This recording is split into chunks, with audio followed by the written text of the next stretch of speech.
Okay, guys, we should be back up. I'll wait for everybody to jump back on. I don't know why that happened, but I speculate I might know why, but we'll see. Let's get Jeff. Jeff, are we back? Yeah, okay. Let me know if it's smooth now, guys. I just did a whole reboot and restart. I mean, I started it and all of a sudden it just started doing that. I have no idea why. So I'm getting excellent condition now. It's showing green light on the board, so we should be good. All right, everybody's showing up. Here we go. Ray Starnak from the UK. Thank you. Starik. All right, I think I got it. Andy, RCFPV. Hey, guys. 31 people here. Thanks for coming back, guys. I really appreciate that. We're going to get to this. This thing is killer. It's awesome. You guys are going to love this thing. Gooniac's back. Victor Jet. Save the Humans. Thomas Milano. Hey, everyone. Mike Bird. Perfect, Rich. If everything's smooth, sounds good. Got good audio.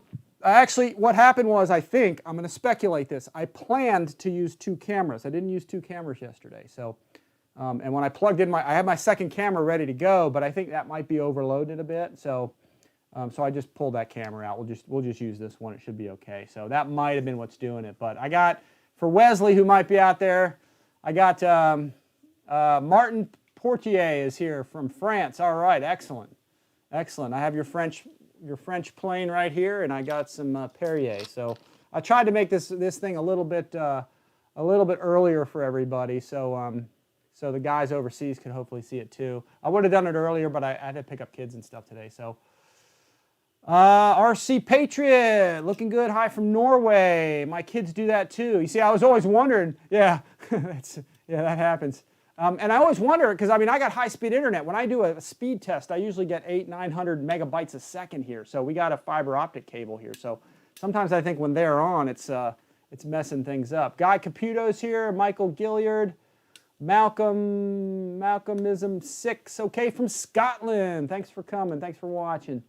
Shadow Ops RC. Difficulties. Please smash the like. Yes, Shadow Ops is telling everybody, please smash the like button, guys. Thanks for reminding me, because I really don't remember to do that. It's hard. I got to push myself to say those things. So, yeah, if you guys hit that like button on all my videos, that's what forces the YouTube algorithm to share our videos more, and it really helps us with subscribers, popularity, all that kind of stuff. So we appreciate that. All right, full throttle, all system check, video and audio. Test pilot Tim, yo. Jeff is back. Thanks, Jeff, for coming back. Appreciate you guys coming back. Yeah, let's try again. Pilot Jerry RC. Hey, Rich. Hey, from Charlotte. Afternoon, guys. All right, thumbs up from Jeff. Afternoon. Okay. I think it might have been the second camera. The funny thing is I'm going to have multiple cameras around here, and I know I keep saying that, but, I mean, you can't get things because of COVID. So I actually ordered a camera switcher to switch things around, so the computer doesn't have to deal with that. It can only deal with, you know, the switcher does that. But man, it's hard to get anything nowadays. I mean, things like, we ordered a refrigerator, it took like 4 or 5 months to get here. So same thing with the camera switcher thing, and also the live stream thing has gone crazy. So because the live streaming is so popular right now, camera switchers, camera equipment, everything's hard to come by for live streaming, because everybody's at home watching stuff like this. So Matt T. Aprilia M. Evening from Devon, UK. Awesome. Let's see. Grumpy John, Texas Redneck RC. Texas in the house. All right. I could have figured that out. Let's see. MWT Icarus, the second, episode 13. That's the reason for the streaming problems. Hey, I was born on the 13th, man. That's my lucky day. Dave Schneider, Victor RC Jets, Oscar Goslin. Hey, Toy Namandi. Hey, Toy Namandi in France. Vive la France. Drinking Perrier. Everybody get your Perrier out. Yeah, live shows can be hard sometimes to get all the computer tech to cooperate. Yeah, I'm showing green on the board now. So, like I said, I unplugged the second camera. I think that might have been what was doing it to my computer. So, when I think back, anytime I've had problems, I've always had more than one camera. So, I think that's overloading the system. Like I said, I'm still waiting on a camera switcher. So, Mike Bird, so glad you got back. So, looking forward to seeing this plane. Yeah, it's beautiful. John Graham, we got 71 guys here. Thank you guys for coming. I appreciate it. Thanks for coming back. Yeah, John Graham, RC Sean Brady, Will the Thrill here, Royal Norjack, From Quebec, Canada. Excellent. Sean McKnight, Columbus, Ohio. Mike Finn 18, what's up? Let's see. Michael Lane. Here, let's do a... where's all my stuff here? I put... make sure I got all my remotes and such here. I have, yeah, here. Let's test my my zoom feature should work okay. Are we looking good there? All right, there we go. Right there. All right, the zoom feature is still functioning, so we got that going for us, which is nice. Let's see. That way I can give you guys, I incorporated this, that way I can give you guys some detail. I can at least zoom in on some stuff. And I'm using a pretty high-end camera for it, so it's good. Simon, no, don't do that. That's my desk going crazy on me. It has a mind of its own. Let's see. Simon Stanley from the UK, GB, all right. Save the Humans. Great to see you. Been years since we flew together. Who is Save the Humans then? Who is that? I guess I'll find out at some point. Let's see. Dirk Panzergrau from, he's from Hamburg, Germany. Excellent. Robert Vanderwaal, SoCal, California. Mike Bruce Beamer. The scroll's going back pretty quick. Sean Coles from Baltimore. Cowles from Baltimore. All right. Finally, it's in. Yes. I'm pumped. Man, it came in yesterday, and I've been like, I want to put it together, but and then we had the live yesterday already scheduled, so I didn't want to break that up. But man, it's been hard to not put this together. I looked in the box. I looked at some of the parts so I can kind of expedite today a little bit and help you guys, or help myself to kind of know what the plane is like. It's awesome. It builds with 6 screws, guys. There's no glue, 0. There's nothing. I mean, you bolt this together. It's a very quick kind of assembly plane. Hard to imagine with such a complex aircraft. So EQRC driving but listening. All right.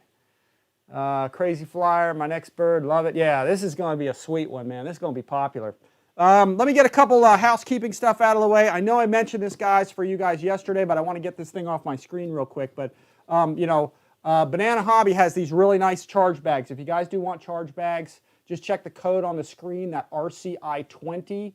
That's just 20% off on all the charge bags. They're real nice. I don't get anything out of this. They just asked me if I could help them just sort of show them off. All different sizes of bags like we talked about yesterday. They're really cool. Just check these out, guys, at Banana Hobby and use that discount code. They're nice bags. I'm starting to use them for everything, and there's some big ones, some small ones. We talked about this yesterday. So lots of little ones, all kinds of sizes. There's lunchbox size ones. So I'll clear the desk and I'll clear that code off the computer. But anybody that wants to get a LiPo charge bag at Banana Hobby, use the code right on the screen right there, RCI 20, and you can get a discount on that. I think there's RCI 10, actually, she sent me, I think, which you might be able to use for other stuff. I just got that from her, so let me look and see. Carrie Lau, hers, let's see, RCI 20 is active, okay, for 30 days, she just said. So there's an RCI 10, I'm not sure what that's for, but anyway, RCI 20, guys, charge bags, Banana Hobby. Check it out. Let me clear that from my deal here, so we can get rid of that. I'm trying to get rid of some stuff. Special thanks to start off for you guys for watching the channel, coming, for liking, subscribing, hitting the notification bell. I appreciate it. I really appreciate. A lot of guys have responded to our links in the description below the video. So. Guys have been using to buy things at Horizon Hobby, and that really supports us. We appreciate it, and it doesn't cost you guys a dime. All these guys at the top, Beacon Adhesive, Zap, Horizon, Hobby Zone, Ernst Manufacturing for the stands, Diamond and Bitco Hobby, kind of the same, and then Banana Hobby, and of course, like we got right here, FMS Models. These are all kind of sponsors guys I've worked with over the years and stuff, and they help supply stuff for the event, for these shows, and also for events. I give away a lot of free planes. I give away money at events and things, and that's thanks to you guys for coming and watching. And all our sponsors, thank them, and shop from these guys because they're good companies, all of them. So anyway, I appreciate you guys really coming and watching and liking and subscribing and sharing and using our links. So thank you guys very much for that. The giveaway. If you guys have not registered for the giveaway, go to, where's my .com? Where did I put that darn thing? Go to RCINFORMER.com and register. It's right below the video. It's right below. If you go to the main screen, it's like right there. Let me find real fast here websites. Let's see if that'll come up. Nope, it's not coming up. Let me just reconfigure something here real quick, guys. I gotta check. Just gotta redial something in because I had this all set. I had this all set up already. Here, let me do before we had the glitch. Here, let's go. All right, I'm going to throw this on there really fast. I'm just configuring here. Here it is on the main screen, folks. If you guys have not registered for the plane, if you're in the continental United States, this is the contest. If you guys look right below the main picture there where it says at the bottom, FMS P39 Airacobra. Just click on that, register. We're going to have giveaways, like I said earlier. We're going to have giveaways for the guys overseas on a different giveaway because it's easier to break it up that way. So this is going to be for the P39. And the picture is there when you click on it. So if you guys haven't registered for the giveaway, please do it. Check it out. And it's right there. So I want to make sure everybody had a chance to kind of get in on that for the P39 Airacobra, the one of a kind. And yeah, I want to make sure everybody was in on that. So make sure you guys do that. 91 guys here, so that's pretty good. I think we'll get ready to start. Let me just run my list here. Oh, also, big news.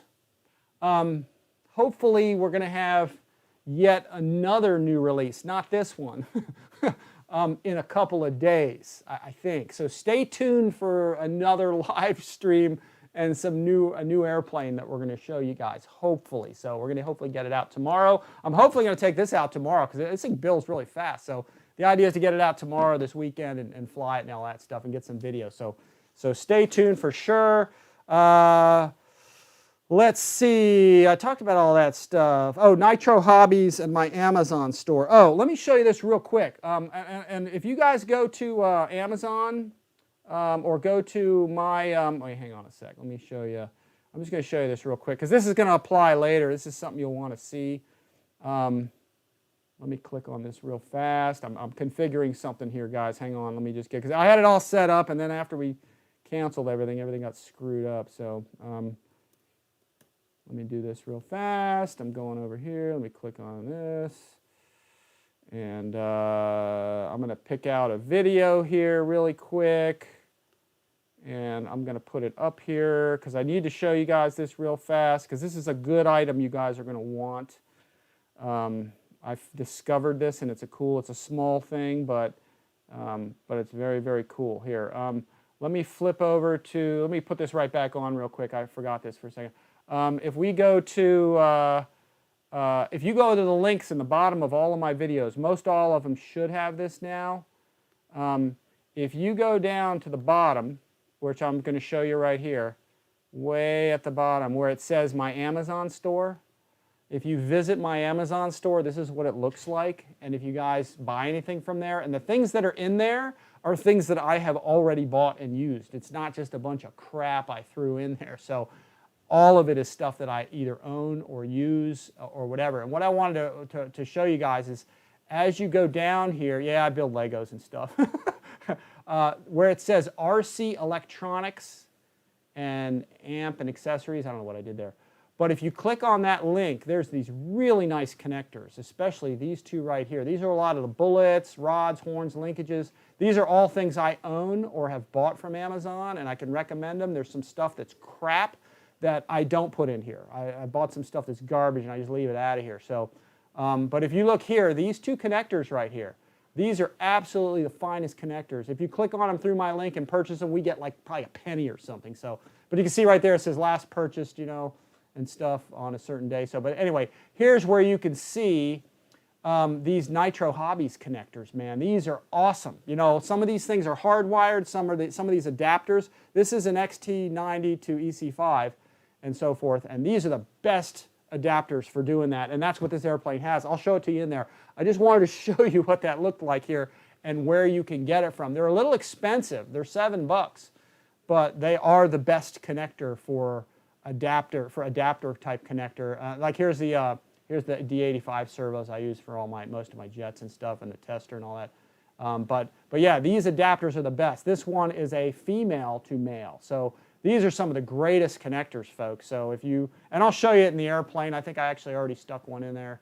But anyway, just to show you all that. So, okay, 91 people here. We are going to get to it. I think I'm done here. There's my battery floor. We'll maybe get that in or not. Okay, here we go, guys. The Rafale. Let's get it out. Let's get to it. We got lots of guys here. We'll be trying this out on a bunch of different batteries. So let me get this thing out of the way. Sorry. Let me delete this thing. There we go. It's coming out now. Okay, guys, here it is. Totally awesome airplane. We will we'll go over some of the specs on it. They got some great photos on this thing. And this one has reflex V2. Now, here's the thing. When you guys get this from Horizon, if you guys order it from Horizon through my link, I don't think Horizon's going to have the reflex in it. Okay, this one came with it because this came straight from the factory. So, but I don't know if the reflex is in the one from Horizon or not. I don't think it is. So, be sure to inquire about that. The Horizon, you probably got to put an AS3X in it. So, but I'm not sure. The last time I got that, we did the CJ6. It was in there, but then when the Horizon, it wasn't in the Horizon plane. So I don't know if they've cleared that up or not. So I know the overseas places are getting the reflex in there, so V2.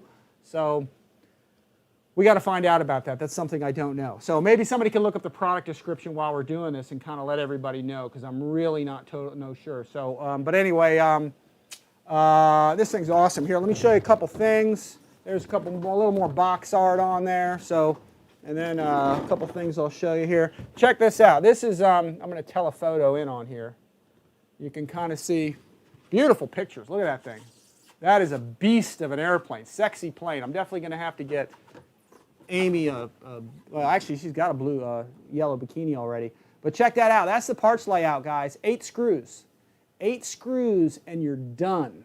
I mean, it's that impressive of a machine. I mean, that's all the parts right there. So we're going to get into all that, do a review of it, another picture there. I'm trying to do this like I do most of my other videos and stuff. And then where's the darn, where the heck are the darn specs on this thing? I thought well, anyway, where the heck do those things go? Well, anyway, here, let's look at the features here on the thing. You can see all that stuff right there. I'll zoom in here a little bit. You can see all the specs on it because people are probably asking about this. And you can see that 2100 kV motor, guys, 100 amp ESC, delta wing design, full flying canards, functional flaps even, metal shock absorbing gear, which I am psyched to see. I still have not actually seen that yet. Navigation and landing lights. There's a central function controller. That means that you don't need to program a thing. All you do is plug this thing in and go, like 6 channels and you're done.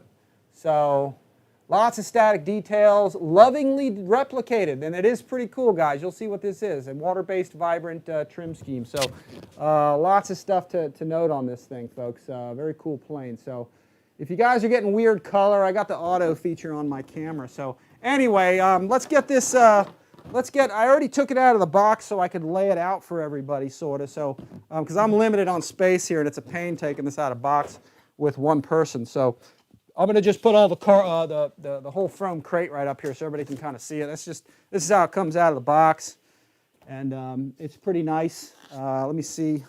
Take a look in there. Yeah, it looks good. All right, and that's pretty much it, folks. Let me get all this stuff off of here. Let me get my phone. I'll need that. Put this here. Let me put these things down here. Sorry, guys. Kind of a one-man band here. But hopefully everybody can see this. Let me raise my desk up a little bit so folks can see. Yeah, I got the whole electric desk deal going on. That's right. Second only to Stark Industries. Instruction manual. Yeah, I got a lift. I got an airplane lift. All right, 126 guys watching. I appreciate it. Okay, this is how she comes, folks. You've got your 2 wing panels right here. You've got some missiles right here. And you've got, and in fact, I'll take this out right now. This is your refueling probe. No glue. You slide this baby on, and we'll show you that. It's pretty neat. And then, of course, it's a double-decker box. So as I'm dropping things, hang on, I just dropped something. Let's see there. All right, you guys still got audio? I just dropped something. I'm not sure what it was. All right, let's see. And here's the airplane in the box. You can see how nice and slick this is. Look at that. Fantastic. Look at that deal. Oh, just keep it in the box. Jeff's Custom RC said, let's just keep it in the box. This is a beautiful plane, folks. It's vibrant. It just has, yeah, I have a self-lifting desk. If you guys want the desk, Costco, baby. Costco is where you get the desk from. It's pretty cool. You know, it's hard to say, but they have a white one too that's actually kind of neat, but I got the black one because I only work in black, sometimes very, very dark gray. So anyway, so that's it. What we'll do is we'll get these things, we're going to get all the parts out, folks, starting with some of the missiles. And in fact, I got batteries here, guys. I'm going to be showing you some different battery sizes and stuff. We'll be using some Spectrums.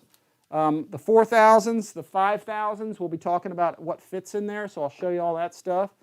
And then radio-wise, you know, DX9 or DX6. In fact, you know, if you've got a gyro in this thing, it's only 6-channel, or what is it, if you're going to use an AS3X or something, you can use an NX6 because it actually is a 7-channel radio. It has a 7th channel. But I'm going to use my DX9 simply because I like this switch for my gyro gains with the reflex. So that's kind of why I'm going to do it that way. So, and we'll get that up and going. We'll talk about, like I said, different battery size. I have an Admiral 5000, which should fit in there fine. Even a Roaring Top 5570C. So we'll show some different battery sizes and stuff. So we'll start off getting the parts out of here. We got a couple Canards here, and let me get in a different position here. I plan on doing some of this stuff, folks, with the with my other camera, but since that seems to be overloading my oh, I know what I dropped. I dropped my remote control for my zoom, I think is what it is. So I'm like without zoom. Stand by a sec, guys. Let me grab that thing. There it is. All right, let me pull this out of here. We'll get the main pieces out of here and we'll move on. Let's get the fuselage out. We'll carefully put this down so I don't knock all this stuff over here. All right, we've got the main fuselage right here. We'll pull this out. You guys can see how nice this is. It's pretty slick. We'll get close-ups on it here shortly, but there's the top side. You know, there's the bottom side. The attention to detail on this thing is fantastic. I mean, they really did a killer job on this thing.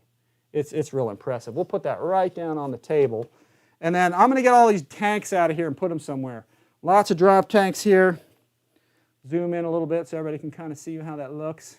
It says Tiger Instinct. Very neat. So lots of cool stickers on it and everything. I'm going to put these aside up top here because there's so many parts and pieces to this thing. Let's get, we'll get this one out. You can see same deal there. Tiger Instinct. Nice, nice. Here, I'll zoom in so you guys can really get in on that, see what that looks like. Pretty sharp, huh? Very neat. Very cool stuff. I appreciate y'all coming, guys. I want to let you know, 140 guys watching, so lots of detail on this airplane. Pretty slick overall. It'd be a real bad time for my remote battery to die, wouldn't it? Here, let's get this over here. And there's a center tank. There's tons and tons of tanks on this, guys. There's the center tank, I believe. This is on the underside, so it actually flies like this. And then, you know, it says Tiger Instinct under there. So we'll get this over here. And we'll get the nose cone out. Nose cone comes pretty simple. It's got a package of screws in there. And this is it, folks. Let me zoom in on this. Let me get right here to the middle. Oh, there it is. That's it, folks. That's what you're going to be putting this thing together with. It's and they gave you a couple extras. So there's actually, I think it's 6 regular, I think 20mm screws with a 2mm socket. They're 3mm screws, 2mm socket, and then you have 2 set screws for the Canards. So that's it. And then your nose cone right here, you know, there's a magnet in there. It just fits on the nose. So pretty straightforward. Plastic front to this thing. So I hope you guys are getting good detail. I'm trying to give you guys as much as I can. Here's the vertical coming out of here. Let me go wide on this thing. You can see how slick that is. That's way, way cool. Really, really nice. So Yeah, the sticker's cool. Here's the cool part about this, is that you notice this isn't the camera color.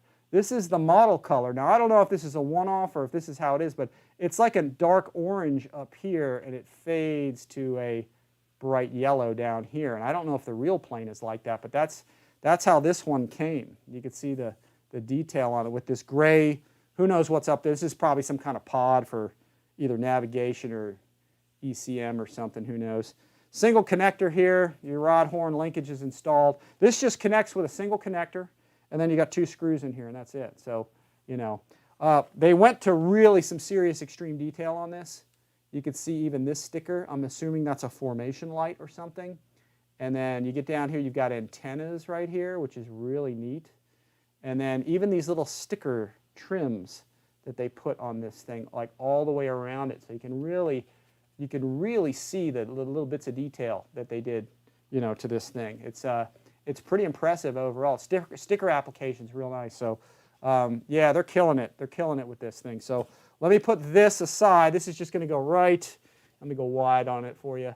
Again, this is just going to go right in here. You know, we're going to make our connection right here. It's actually taped down, and then this will slide right in. Tongue and groove in the front, and that'll slide right in. And 2 screws just go through. That's it. You're done with this thing. So, hey, I'm falling out of the frame here. Let me put this up here in the back. And I think I got most everything out of here. Here's some more missiles.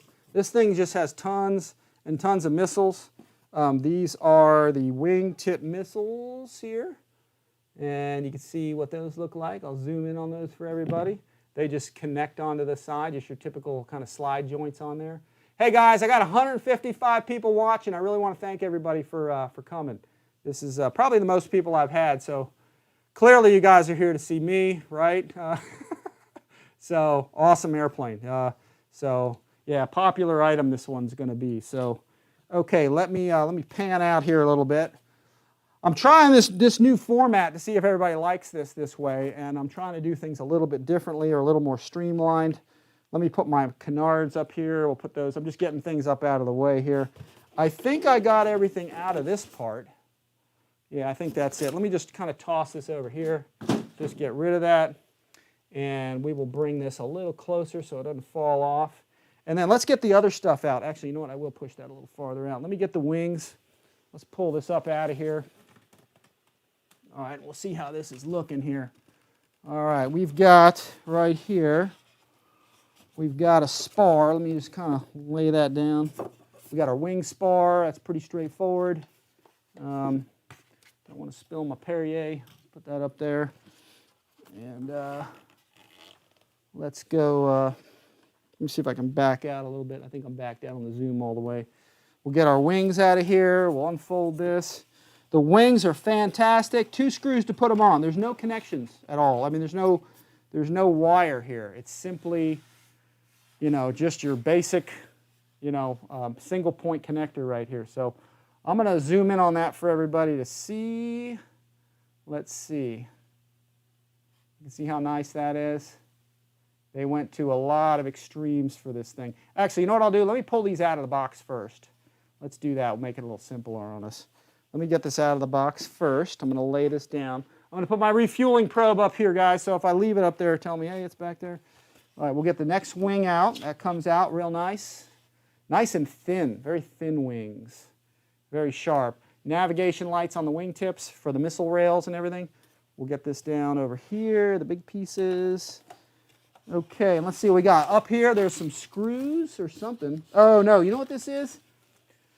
This is, and we don't need to talk about this much, but this is a wire, okay? This is for programming your reflex. Again, guys, I don't know if the Horizon one is going to come with a reflex or not, so we'll kind of play that by ear, but all these reflexes come with a USB-C cable. So, all right, and then lastly over here, guess what?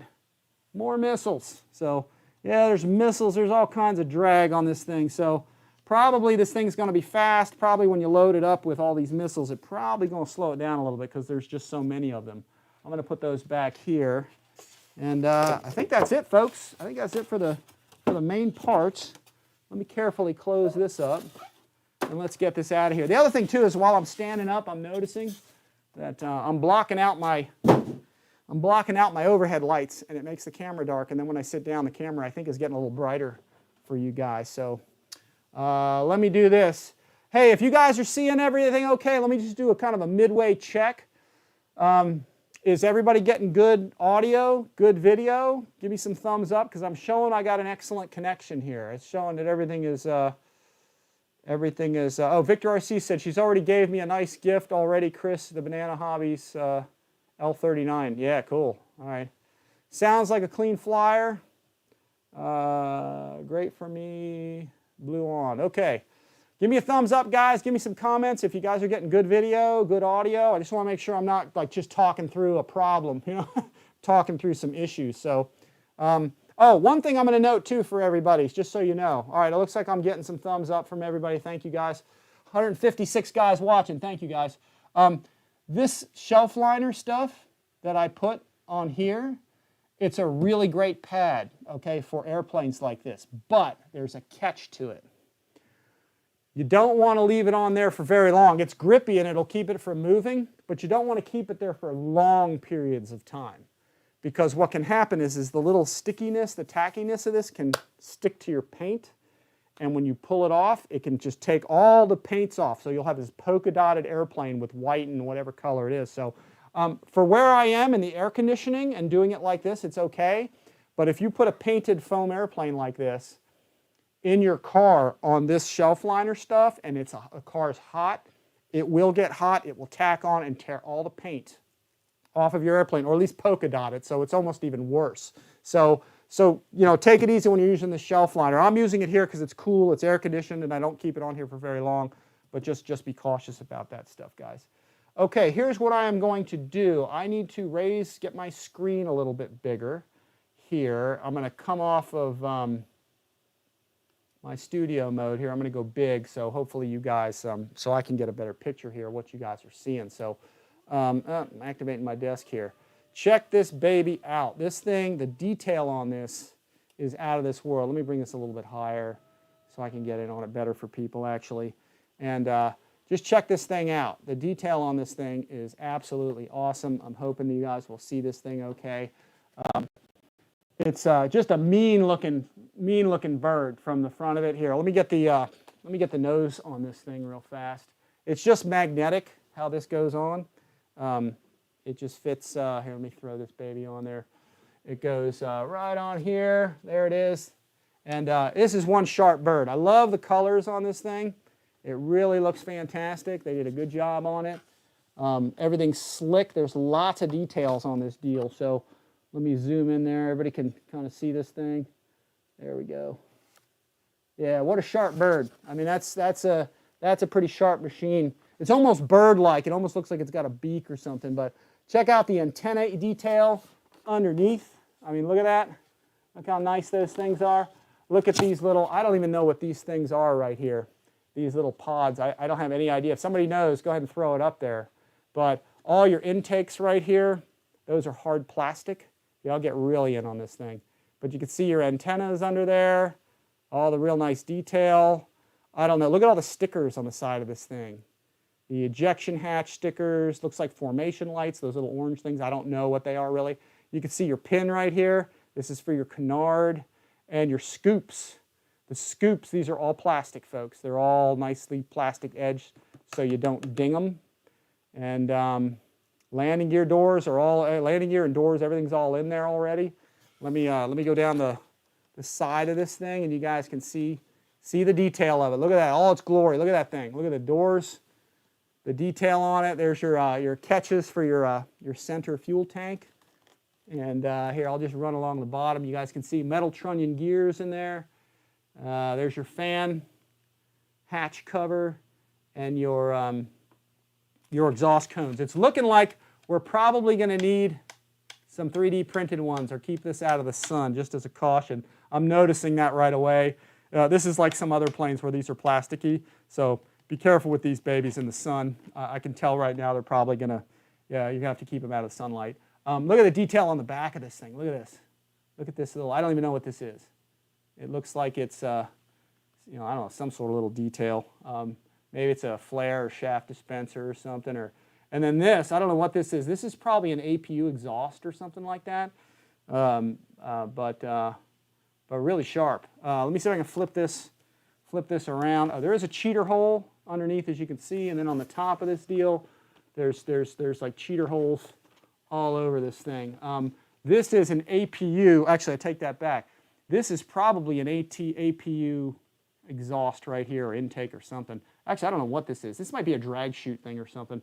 If somebody knows, throw it up here, man, because I really don't know much about the Rafale in the real world. But check out that detail. Look at that. Look how nice that thing is. And you've got louvers, you know, cheater holes right here. And here, let me back out a little bit. I'll go a little more wide here. And let me move it a little bit here. Let me come back to, don't want to drop it here. Hang on. Here, we'll go back to the, you know, I'm too close here. I need a thought-controlled zoom device here, folks. But yeah, you can see the position lights or whatever those orange things are. If you guys know what those are, it looks like an orange version of a position or a formation light or something. But the detail's awesome. I mean, the stickers are cool, nicely applied. And I thought this was a light up here. In fact, I contacted the factory about this. Here, let me zoom this up. I contacted the factory about it. I said, hey, did you guys forget to put a light in there? And they said, no, there's not supposed to be one in there. But to me, it looks like that they maybe intended to, but then last minute said, all right, we're just not going to put a light, we'll put a lens. But I'm probably going to throw a light in there. So anyway, that's somewhere you can put a nice, you know, Cree light in there or something. And here, let's see, my desk is having a mind of its own. Check that out. Look at that. Look at the detail on it. Look at that logo on there, that tiger logo. Very cool. Antennas, hatch cover. Look at that. Look at the detail and the painting on this thing. I mean, they really, really killed it with this thing. Just really sharp overall. Cockpit's very neat. Lots of detail back there. And there's your pilot. See if I can get a turnaround here. I can show back in there in the I'm trying, guys. There we go. Instruments in there, so pretty neat overall. And then we got your wings. Let me back off on this a little bit. Your wing joiners, you know, spar tube. This is all this stuff is plastic here. Up on the front here, again, here's some more decals that we saw from before. Look at that. That's sharp. Like I said, this might be one of the coolest planes that they've made. Check that out. Tiger. Very, very neat. They went to the extreme on the detail with this thing. I'm floored with this. This is bad to the bone. Here, let me back up just a little more. And of course your axle shaft, which I believe that's supported by a ball bearing. Let me get in there and see. I can't tell for sure, but yeah, looks like they got a ball race in there. Ball bearing supported, you know, Canard pin there, axle shaft. So yeah, let's back off on that. Most of the crux of this plane is really in the fuselage. The fuselage is awesome. So your wings have these plastic, you know, doublers in here. Your single point wing connector. Your spar tube goes right in here. So no wiring for the wings. Just plug them in and go. And of course, as usual per FMS, you know, all metal threads, all brass threads to get your wings on there. So show you the detail there. That's right, guys. That's why you come here, because I give you the details. The devil's in the details, baby. So all the way across, there's your wing connector, your back connector. And I think that's about it for this thing. Your rudder hooks in right here, again, with 2 screws. You know, your vertical is, let's see, your vertical connection is right actually up here. This is your connection. And then 2 screws go through here, and that's all. So real easy to put that on. And then we'll get in the cockpit. Let's take this baby off. Let me zoom on out of here for a second. And then you got your latch. You get your canopy off. Again, great detail on that canopy. Ventilated canopy, of course. And you've got some screws back there holding your pilot. So your pilot's screwed in or screwed up, whichever way you want to put it. And then you've got, this is one of the nicest things that FMS started doing. They were the ones, I think, that came up with it, but I'm sure. But this is a ramp here. So when you put your canopy on, it just slides on and locks. So it's designed, they have a nice design where it ramp closes, so pretty cool. And then your interior, check this out. This is awesome. There's, of course, for the nose gear door, there's holes if you look right here. and then air comes in through there, and it comes through right here. And it's kind of a ramp design where it comes out here, flows over your battery. It has a nice battery floor that you can unscrew, and you can remove it. So let me zoom in so y'all can see that. That's pretty cool. You've got screws holding that in place, 2 straps, and there's your Velcro, even though, you know, I'm going to replace mine with my shelf liner with double-sided tape. And then there's all your wiring. Your wiring's pretty simple, and we'll get that together here, you know, for everybody. In fact, let me put this down for 1 second so I can reach over here, and let me push this. Actually, let me push it back just a little bit here. Yeah, this is weird doing it on the camera this way, but you've got your connections right here. So you've got your rudder, your elevator, your sub or PPM, your mode basically. For this one here is for your whatchamacallit, your switching of your gains, for your reflex, aileron, and throttle. So you've got 5 connections here, and then you got 2 coming from back here, flap and gear, and that's it. So it's nicely wired. It's ready to go right into a receiver, and that's it. You don't have to fool around. The receiver's probably going to go back in here somewhere, and then if I can get some zoom lens on this, I'll try to show it if I can even get in there. Yeah, maybe I can. Let's try it. Way back in there in the rat's nest, there's your reflex. It's kind of buried in there, but it's strapped to the floor. Make sure that you guys make sure that that thing is secured in there, because if it comes loose, you know, that's a bad way to fly. So, but the nice thing about the reflex is you can turn the thing off. A couple other things too I did notice in here. These covers right here, these are your Canard, you know, probably bell cranks and servos in there. So your Canard runs up through here to your, you know, your Canard pin, and it just attaches there. They've already got, and I'm going to get in on that hopefully for everybody, I hope. Let's see. They've got, okay, let me come on down a little bit with this. I'm going to zoom, try and show you the detail on this, but you can see the pin. They've got the flat spot filed for everybody. You see that? So real easy to put this together. You know, you don't have to do any really centering with the Canards. You just put them on, and the set screw will attach to it. So, and in fact, I'll reach over there and grab one of them real quick. Sorry, guys, but you can see how that set screw. Hang on a second. You can see how that. And of course, I grabbed the wrong one. Let me grab it real quick. Sorry about that, guys. A lot of stuff to do with this. But you can see how that literally is just going to go right on there. And then we're going to screw it in, and that's it. We don't have really much thought to it. It's going to line up. And then you can line it up with this. It shows in the instructions about it should line up with this and where the neutral point is. But again, no lining up to do. Flat spot's done for you already. So we'll talk about that as we get to this. So let me go wide for everybody again. But really slick, folks. I mean, this thing. This is, I'd say it's sexy, really, because it is pretty sharp. It's a very slick airplane. It's very clean, got very nice lines to it. I think the French know how to make some darn cool airplanes. So, but here, let's get this down on the table. Let me look at my chat screen real quick, guys, because I really hadn't looked at it here in a bit. I want to make sure everybody's still hooked in. 169 guys. I appreciate you all coming again. Jamie Ryle said, best reviewer. Yeah, I'm trying to give you guys the best details because I want you guys to see that stuff. I don't want to just sit here, have a camera, have me throwing bags and boxes and stuff, because you guys need to see this detail. This is what I try to show you what I see. I'm just doing it in a different format now so you guys can really get all the details on this stuff.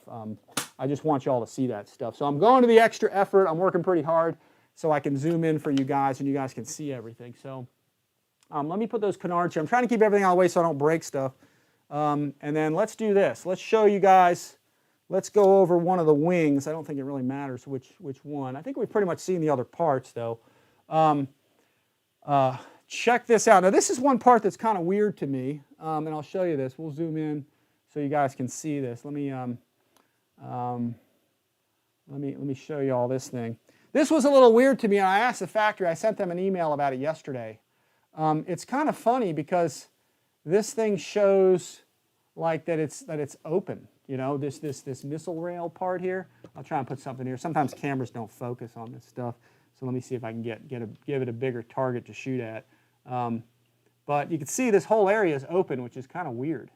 And then the light is left open. So you can see actually right here, you can see the light. There's a XIII light in there. Here, I'll zoom in on that.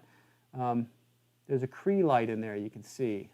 And it shines through the top and the bottom. I don't know if these are steadies or flashers or whatever. And I thought it was weird that it was open. And I said, hey, did you guys leave this unfinished or something? And they're like, no, that's how it is. So I may come up with something to sort of just cover these holes with. I already have a couple ideas. It's not a big deal unless you're flying it, like without the missiles on it or something. But the missiles, in fact, let me grab one here. I don't know if they're right or left specific, but just to show you, these do cover it up. But the factory indicated to me that, let's see if that'll go in there. I think is it these that go in there? Yeah. And then that'll slide back, so it does cover it up. I don't want to slide it back because it's actually a little rough right now. So, but you guys can get the gist of how that goes on. So it does cover it up, but I just thought it was weird that it was kind of opened up. I just thought that was kind of strange. So, but they said that's how it is. That's how they designed it. So a little bizarre there, but hey, that's what they say, guys. I can only talk to the factory and get the info from them. So, but check out the detail on this. Look at the rivets in there. And that sawtooth design on there, and the decal application, and then let's see, you can see all those rivets along the leading edge. Big sticker on this thing. So, and then check this out. This is awesome. Look at the lighting detail. I can't wait to plug this thing in and see what that looks like. I know we saw some pictures of it everywhere, but man, cool lens covers with 2 lights. I'm assuming one's a landing, one's maybe a flasher or a position or something, but this is all plastic, this whole area, but they painted the entire lens cover, so they're really killing it. So there's your single point connector, nice plastic fitting there, your spar tube, your rear plastic fitting, and then of course all your hinges, all your hinges there. Let me see if I can line that up. All submerged style. So this is your, hang on, I'm trying to move it here. This is probably your flap where that comes down. Let me get that down. I don't want to mess with it too much till we plug it in, but see, I'll move that back a little bit. But all submerged style, hinges all the way around. Let me back up a little bit. I'm a little too tight on there. Aileron and flap, so it's plane's got flaps, so that's pretty slick. So again, it's all supposed to be pre-programmed. And then underneath, you got some canoes here.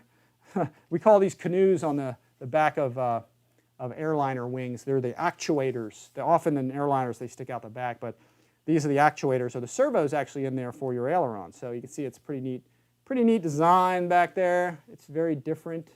And looks like there's a chunk of foam stuck in there. Yeah, there you go. There's a set screw to adjust that. So it is very adjustable. So anyway, and then there's your flap horn. Your flap horn is set there. And we'll mess with that and get into the book on all that and everything. Rod horn linkage already installed, folks. Real easy stuff. See the sawtooth design. There's your hard points for your missiles and everything. Really cool detail. Really nicely constructed model. Pretty impressed with that. So anyway, that's really it, guys, for the big parts. We did look at the rudder again, and I thought that was cool. I'll get a little closer on it. I just think it's really neat how it's a dark orange here, but then it fades. It gets light, or it gets light at the bottom, and it becomes a darker orange at the top. So. But the details are just, the details on this thing are just killer, man. They killed it with all those stickers on the back, stickers on the tail. You've got antennas right here, and just a cool tiger, paint job on this baby. So just awesome. So anyway, with that, let me just pause for a bit. Do you guys have any questions or anything? I'll look at my chat again here because I'm really not looking at it as I'm doing this. So you guys got any questions you want to throw in there?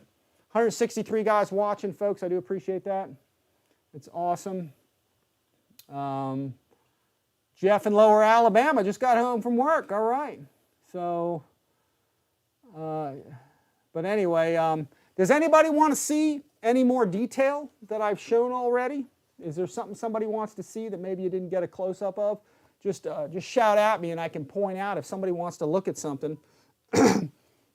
The only things I'm finding that are kind of bizarre a little bit is just that wingtip, but that's how the factory said it was. there's no light in here, which the factory said there isn't supposed to be one. So, but again, I'll probably stick one in there. And then the only thing I'm going to caution everybody on is just these tail cones. They're nice tail cones. It's just that they're like a black Lexan. So maybe, you know, be aware when you got them in the sun. I'm sure guys will be making some 3D printed, you know, cones for that or something like that. So, let me pull up my chat and see if anybody's asking stuff. Spare part has the same. Yeah, should be easy to see, that's for sure. Rich, stand it up next to the F4. I just don't have it with me here, the F4. It's actually in my trailer, I think, or downstairs. So, what is reflex? ProTech Appliant asks. The reflex is a flight stabilizer, kind of like AS3X, but it's a separate from a receiver because this doesn't come with a receiver. So it's basically like Jeff in Lower Alabama said, reflex is just FMS's gyro. It's FMS's flight stabilizer instead of AS3X, but it's not a receiver. It's just a gyro that plugs into your receiver and you go with it. So and it's nice. I don't know if they're going to be available in the U.S. The planes that you get from Horizon, I keep reiterating that. The planes you get from Horizon are probably not going to have the reflex on it. Okay, so mine came straight from the factory. That's more of an overseas product, so I don't think they're selling them here. But Daniel Anderson already pre-ordered. Can't wait. How did you get it so soon? Oh, well, I do a lot of. That's Daniel Anderson asked that. I do a lot of, for the last probably better part of the last decade, I've done all kinds of product testing. Improvement for FMS, and I've worked with them a lot. So I've actually gotten a lot of planes, well, actually almost every plane in the last probably 8 years, 10 years or something. Early, I find problems with it, and I issue those to the factory so they can kind of correct that stuff ahead of time. So I do a lot of kind of, like I said, R&D, product improvement, troubleshooting, stuff like that. And so the factory works with me to get me stuff kind of early so I can kind of really show it to everybody, you know, kind of in a professional way, so that's kind of how it is. And then I demo their planes for them at events, and I do that for a lot of different groups. Like I said, all my sponsors, you see guys up at the top. I mean, I work with all these guys to promo the airplanes at events, show them to you guys, and then give them some kind of feedback of you know, maybe any issues it has or things I like about it, things I don't like, stuff they can maybe do later, and that's how I got it. That's how I get it early. So I think these are going to be available in about at least a few weeks over at Horizon. So check it out. And please, guys, use my link in the description below. I appreciate it. I think they're about $400. I think a little over that or something. So far, it's worth it. I can tell there's a lot going into this. It's a single 80mm fan running on 6S and so forth. So, all right, guys. I think it's time. FMS has done a perfect job for an 80mm. That's Drudy says that. 177 guys here. I appreciate that, folks. Jose Antonio de la Torre. I already answered him. Price, yeah. You also do a lot of modeling for them, too, Rich. Yeah, I do some of that. Yeah, I guess. Amy does that. Amy does the modeling for me. She's the official RCINFORMER fly girl. So we're going to try and get her a yellow. Actually, she has a yellow and blue bikini for this. So we've been planning it for a little while. So we'll get that rolling for everybody. So okay, all right, guys. I've got a few things set up here to do this with, and I'm going to kind of go a little bit backwards on this, maybe from what I normally do. Normally, you start putting everything together and all that, but after kind of analyzing it and looking at it, I'm like, man, I wonder if I can just put the landing gear down first and then kind of go from there. So I'm going to try that out instead of cradling this thing. And here, let me see if I can do that. Let's do, in fact, let me put my wings. I'm going to move my wings and just kind of carefully, and tail pieces, I'm just going to put them sort of down here just for a second. I'm going to just carefully put these down here. And then let me grab probably the nicest, you know, desktop stand around. That's probably these Ernst stands. I have links for these too, guys. I don't profit from these. These are just, you know, Ernst sent me these to demo these for everybody. You know, these are super nice. You know, they get the job done, that's for sure, and they really hold the airplane well. So here's what I'm going to do. I am going to take the canopy off first, is what I'm going to do. And again, I'm doing this instead of assembling it first. I'm going to really see if I can get the landing gear down. I have a servo tester here, guys, with a battery on it. That's all it is. And I'm going to find the landing gear line. I don't this should work just fine, I think. So let me plug this in. Also, folks, all your connectors here. If you haven't seen the video on my channel, which is called Save Your Plane, okay, check that video out, okay, because you want to tighten all your connections. I already did that on this plane. When I opened that box earlier on, let me see if I can get there in the middle. I already opened up early on and I tightened all these connectors because I knew that I was going to be putting this thing together. So if you check that out on my channel, it's called Save Your Plane. It shows you how to tighten all your electrical connections before you connect them, and especially how to tighten them if you happen to find a loose one. So I already tightened all these, so this whole thing is really ready to be plugged in. So anyway, I got my gear connected. So let me take this really fast. Actually, I'm going to take the nose cone back off. I'm going to put it right over here. And let's get this, let's see what we can do with this. This plane is smooth. I mean, it just has really nice lines to it and everything. So let's see. We're going to get this up for everybody. In fact, I'm going to try to, I'm not sure if I can angle this or not without dinging it up. Yeah, probably not. Well, let's just put it flat then. We'll talk about it here in a sec. Let me lower the desk if I can get it down any farther. Yeah, there we go. We'll zoom in a little bit. Let me zoom in on this baby a little bit. We'll get in on the gear for everybody. So, all right, let's see what we got. Let me plug this in. Let's see if we can get the gear cycled here. All right, here we go. Get this in here. Get the doors open. Outstanding. Look at that. Like clockwork. Oh my God, check out the check out the lights on this baby. Oh, and the main door is closed. Sweet. Oh my God, look at these. That's a speed controller beeping at me. Check that out, folks. Look at those landing lights. I thought that was one of the coolest features when I first saw this plane.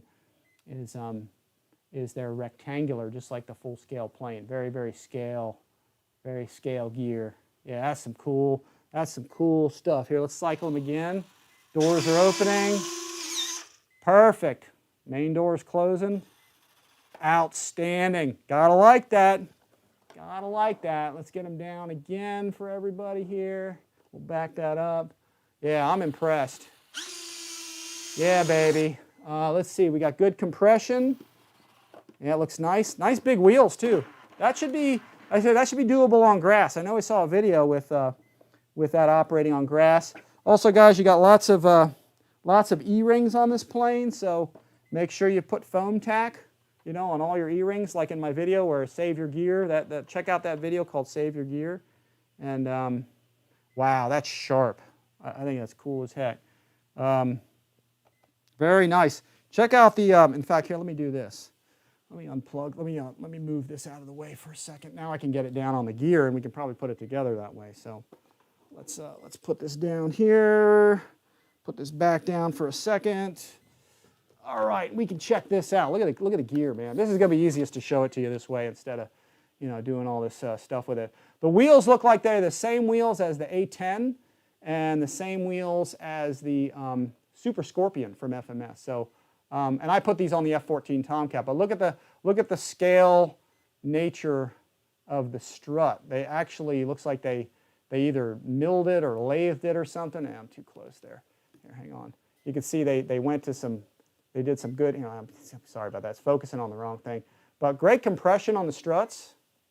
You can see that. Again, put some foam tack on all your E-rings. Get those all foam tacked so the E-rings don't come off. And then your nose strut. You know, check that baby out. Look at that.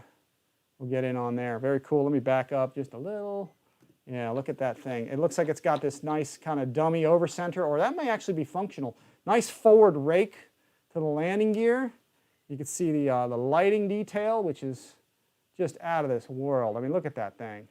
I've never seen rectangular lights on an RC plane, and I know the full scale looks like this, so they copy this scale identical. I mean, they really killed it.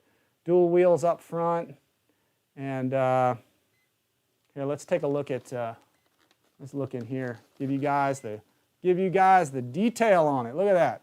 There's your door. Let's see, and it's spring loaded. Comes out. There's your linkage on there. My speed controller's beeping at me. Hopefully I don't fry it there. I don't think I will. It's only 4 volts. A metal trunnion in there. There's your steering arm.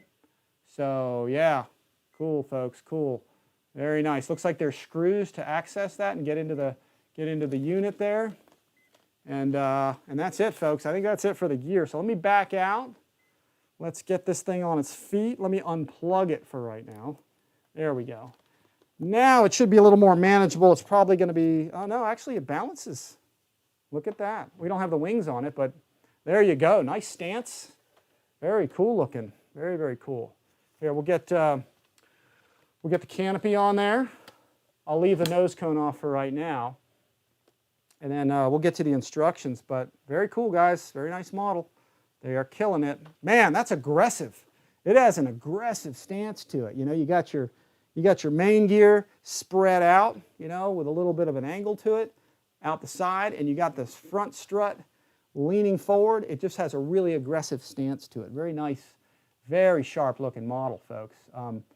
They're going to sell a ton of these. They're going to be out of stock. And in fact, I'm willing to bet, this is not a sales technique, but the way things have been happening over at Horizon is usually, in most cases, about 2/3 of their containers are already pre-sold and they're spoken for already. So if you wait for it to come into stock, they go out of stock immediately. Then you got to wait another month or two, whatever, for the next container. So if you guys want one of these, probably not a bad idea to pre-order it. You know, please use my link in the description below. That supports our channel, guys. It doesn't cost you guys a dime, but we get a little commission out of it, and we do appreciate that, folks. So I always say, again, like I said yesterday with the super chats, you know, I always appreciate it when guys give us super chat money, but I'd rather you guys keep your money and buy yourself a good airplane. Get one of these. Use my links, and if you guys use my links, that supports our channel, and it doesn't cost you guys a dime to do it. So it's just kind of, it's a win-win for everybody. And Horizon gets to, you know, get a sale out of a plane. You guys get a nice model, and this is going to be awesome. I can't wait to get. We're trying to get this at the E-Jet Fest coming up here soon. So, okay, guys, the assembly. You guys ready for the 5-minute assembly process? Here, let me get the instructions out, which I threw on the floor. We're really not going to need these, but here, let's go. There's a reflex program manual. Again, I don't know if we're going to have them in the U.S. I don't think we're going to be having them, but you know, in the event that we do, you have them. There should be one in there. But again, in the U.S. market, I don't think there is going to be so. But there's our parts, folks. There's the specs on it again. It's 55 inches long, 38 wide, 2100 kV motor, guys. So this is a powerful one, 100 amp ESC. Battery size, as you can see right there, it's 4,000 to 5,000 milliamps. So it'll take a big 4,000 to 5,000. Take a big battery if you want one, and we'll be testing that. And there are all the parts that we just talked about. And you can see all the little screws, the few screws right here at the bottom, and that's really about it. So, but first step, they show getting the wings on. That's pretty simple. 4 screws right there. I'll just kind of cover this briefly. And then make sure that's where your flap is supposed to line up, you know, with your trailing edge there. And then flipping over, and we'll do all this kind of quickly, just so I just want to show it all to you. Then there's your vertical. You make your connection with your vertical surface. Yes, I went in and I highlighted this, guys. This was not, I figured let me get a little advanced look at this so I can be a little more efficient for you guys. But you can see there's your vertical, and then you put your 2 screws in. And that's it for your main screws, guys. You're done. Then you got the 2 canards with 2 little set screws. And you can see there's your set screws right there. 3mm by 4 in length. And then they show, is that the rudder lining up there, I guess? Yeah. Or no, that's the canard lineup point right there. So, and then your missiles on the sides just attach. So all the screwing's already done at this point. And then here's your, hang on a second, I got the wrong page. There's missiles, drop tanks, external tanks. Then that's the position of all of them. Oh, I missed one wingtip missile. But look at that, there's 3 drop tanks and 6 missiles on this thing. There's hard points everywhere. And then here's your refueling probe that just slides right on. And we'll show you that. And then, of course, you know, you got your nose cone. It's just little magnet in place deal there. And then this shows you your mixing board probably, gear door, flap, rudder, so flashing lights and all that kind of stuff. That's something I haven't even seen yet. You have to get in there probably. That's something you don't want to see because that means you probably broke something or crashed something. And anyway, here's our mixing for our rates and everything for all of our surfaces. So we'll mess with that as we get more out to flying it. It shows your position of your horns where they should be. And most importantly, folks, and I'll be trying this out here next couple days, hopefully for everybody, and that's your CG right there. 110 to 130, assuming that is correct, from where the leading edge of the wing meets the fuselage. So anyway, so that's for that. And then I think that's about it. Most of it's, the rest of it in here is, yeah, ESC programming stuff, and then the rest of the hugeness of this manual is just different languages. So that's really about it, folks. So with that, let's pan out here, and let's get this this baby together. So here we'll start with our spar. I got my camera mount up there. My second camera that was causing us trouble. We'll put this baby in, and let me grab the other wing. Let's see here. Is this the? Yeah, here it is. And again, folks, your connection simply is made by plugging this in. You know, there's your two connectors right there, right here, and they just join together. So all you have to do is just take this thing, line it up with the spar. Let me zoom out a little bit. Sorry about that, guys. Here, let me do this. Let me raise my desk up a little bit. There we go. Let me all see a little better. All right, there we go. We'll put this thing in. There we go. And that's a carbon spar, I believe. Yeah, it's pretty tough. It's not moving. And then you got to be careful, it looks like, right. Let me see if I can get this a little closer without driving this off the table here. You have to be careful lining this up right here, right back here, because it's a round. It's round, and it actually matches, or it's circular. It matches the curve of the flap. So you want to be careful not to ding that. Make sure it fits in there well. So, you know, when you slide it in, use some caution, use some care with it, and make sure you don't trash. You may have to actually, I'm pushing this way on, I'm pulling on the flap to get it to clear that part, and then it fits right in. So you can see very nice seam, you know, very nice joint right along here. And then I'll take my screws. I have a bag of screws here, folks. Let's see. They're just 3 millimeters here, 3 millimeter metric with a 2 millimeter socket. So take 2 of these. Oh, actually, are they different lengths? Here, let me put, I got all the screws right here. Let me just put them on the table here real fast. Actually, it does say, oh, it says use 16 millimeters. So use the shorter ones here. So we'll put one in here. We'll stick one right in here. And let me grab my driver here. Let me grab that. Sorry, guys. Off camera for a bit. Let me throw my chat log up here to see what you guys are doing. Looks like 160 some odd folks here. I'm going to slide this over so I can actually look up there while y'all are doing this, or while I'm doing this. Here, let me see if I can move this over a bit. Stand by. All right, here we go. Hang on. I'm just trying to see this while we're doing this. All right, here we go. Yeah, let me minimize that. Okay, so you got your 2 screws in. We'll put that in.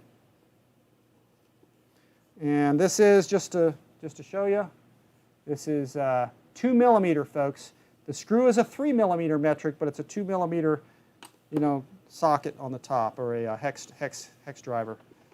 Hex head, and that goes in nicely, all beveled, flush mounted. So nothing but the best, baby.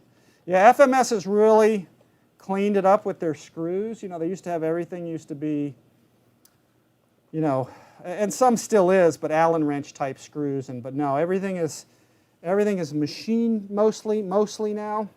Everything is beveled. Let me see if I can get in on that for everybody. You can see how nicely, let me see if I can get to the front. Yeah, I can show you that one easier. Let's see. Everything is flush mounted. Let me get in on that. And that's how all FMS screws pretty much look, guys. Beveled, flush mounted, just the best. 3 millimeter. Love those landing lights. Oh, there's only one on this side. So one must be landing, the other must be navigation or something. So, but that's one wing on there. So what I'll do is I'll flip this around just so you guys can kind of get in on this with me while I'm doing it. I'm impressed this thing, without a battery, it sits up. It's not really too tail heavy or anything. So the Canards probably get it in the air. In fact, there's not a lot of tail down force needed to get that up. So, so let's get this second wing on. See how easy this is? We'll insert that baby. And again, watch for the back of this thing. You may have to pull out on this. In fact, I'll see if I can zoom in a little better on that. I don't want to get too, I don't want to mess, I don't want to drop it off almost dropped the plane off yesterday, but Yeah, make sure that this round edge right there, folks, make sure that you don't tear up your flap putting that baby on. Just pull out on it, make sure it goes in there nicely, and then once it does, just slide it in place, and then the thing should really just mate perfectly. So I'll slide this in, and then once you get the connection in, the connector in, all your connections are made. So you see, look at that fine joint right there. Very awesome. Just a perfect fit, perfect finish. Real nice. So let me get two 16 millimeters. Put that in. Stick that in there. Let me widen out for all y'all. There we go. I'm going to have to get a zoom control that's thought controlled next, so I don't have to actually push the button. So anyway, let's see. But that's pretty good. I hope you guys are liking the zoom lens. I've kind of put a lot of effort into making the show like a little more like usable for you guys, or a little more detail oriented, and so you guys can get a little more good information out of this stuff. Let's see, that's not going in there that great, is it? Let's see, sometimes you got to push it in there and get it to tap. There we go. Sometimes you got to wiggle it around. You got to push the wing in a little bit, and then once it taps and find its spot, you're good. But man, this thing is bright. I mean, it's like looking into the sun. Definitely can't say you didn't see it. But look at that. I mean, it actually gets really big. Look at the size. It grows up as you put it together. Look at that thing. Big delta wing. Just really sweet. So, okay, let's see what we got next. Next, I'm just following the instructions, you guys, for everybody. All right, we'll do the, look at that thing. That's just cool. What a sexy airplane, man. That's bad to the bone. Okay, let's get the vertical fin on here. Let me find that. It's on the floor. Get that up here. Okay, guys. Here we go. Let's get the connector is taped. They put a little bit of tape right here. So we'll just peel that up right here. And like a lot of these companies are doing, Horizon, FMS, right here. This is what you want, baby. It's the devil's in the details, man. Let's see if I can get, here, let me raise, no, let me go down a little bit. There we go. All right, there we go. Yeah, I'm gonna have a pan and zoom before you know it from my camera here. Okay, folks, that's what you want to see right there. They're putting these on all the planes nowadays, is these ones that have the locking tabs on them. These are awesome.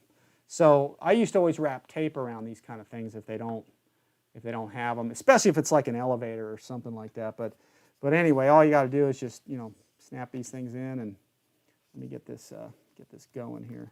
Let me get it started anyway, and then I can kind of zoom in and show you guys once I get it. See how that goes together like that? They're really killing it with these nice connectors. So they lock in as you push it down. You get it all the way down in there. Here, hang on.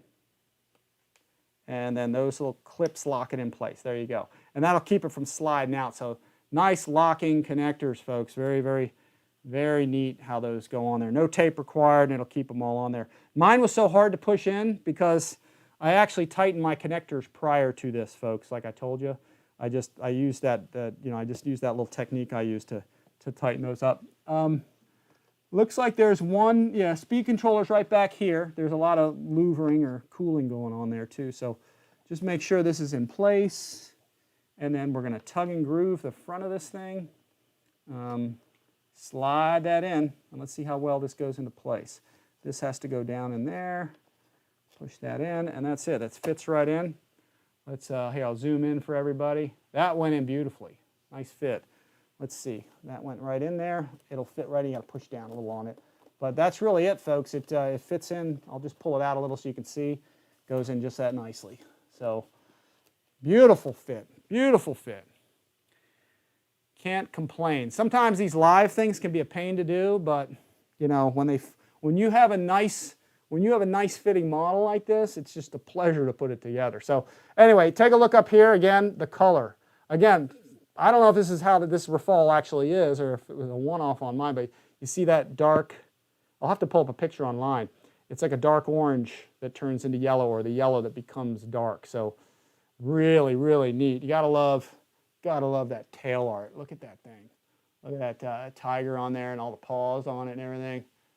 That's slick. So, okay, we got to put screws in there now before we forget. We'll turn this around this way. These are 20 millimeters. So let me roll this where I can keep it from rolling off the table, hopefully. And let me chalk it. Wheel chocks. Keep it from going anywhere. There we go. Keep that down there. I've never had a plane roll off the table before. Here, we'll chalk that too so it doesn't go anywhere. All right, let's see. Always chalk it. All right, let's see. What do we got here, guys? Let me see how many people are here. 170. I really appreciate you guys coming. I really do. It's awesome you guys are here. Thank you for joining me. Take a couple questions, see who's doing what. Oh, I need some Perrier, man. I need Perrier as a sponsor now. Let's see. All right. So sexy. Have no more words. Dad's RC hanger. Yep. Northeast FPV. Oh no, you said it now.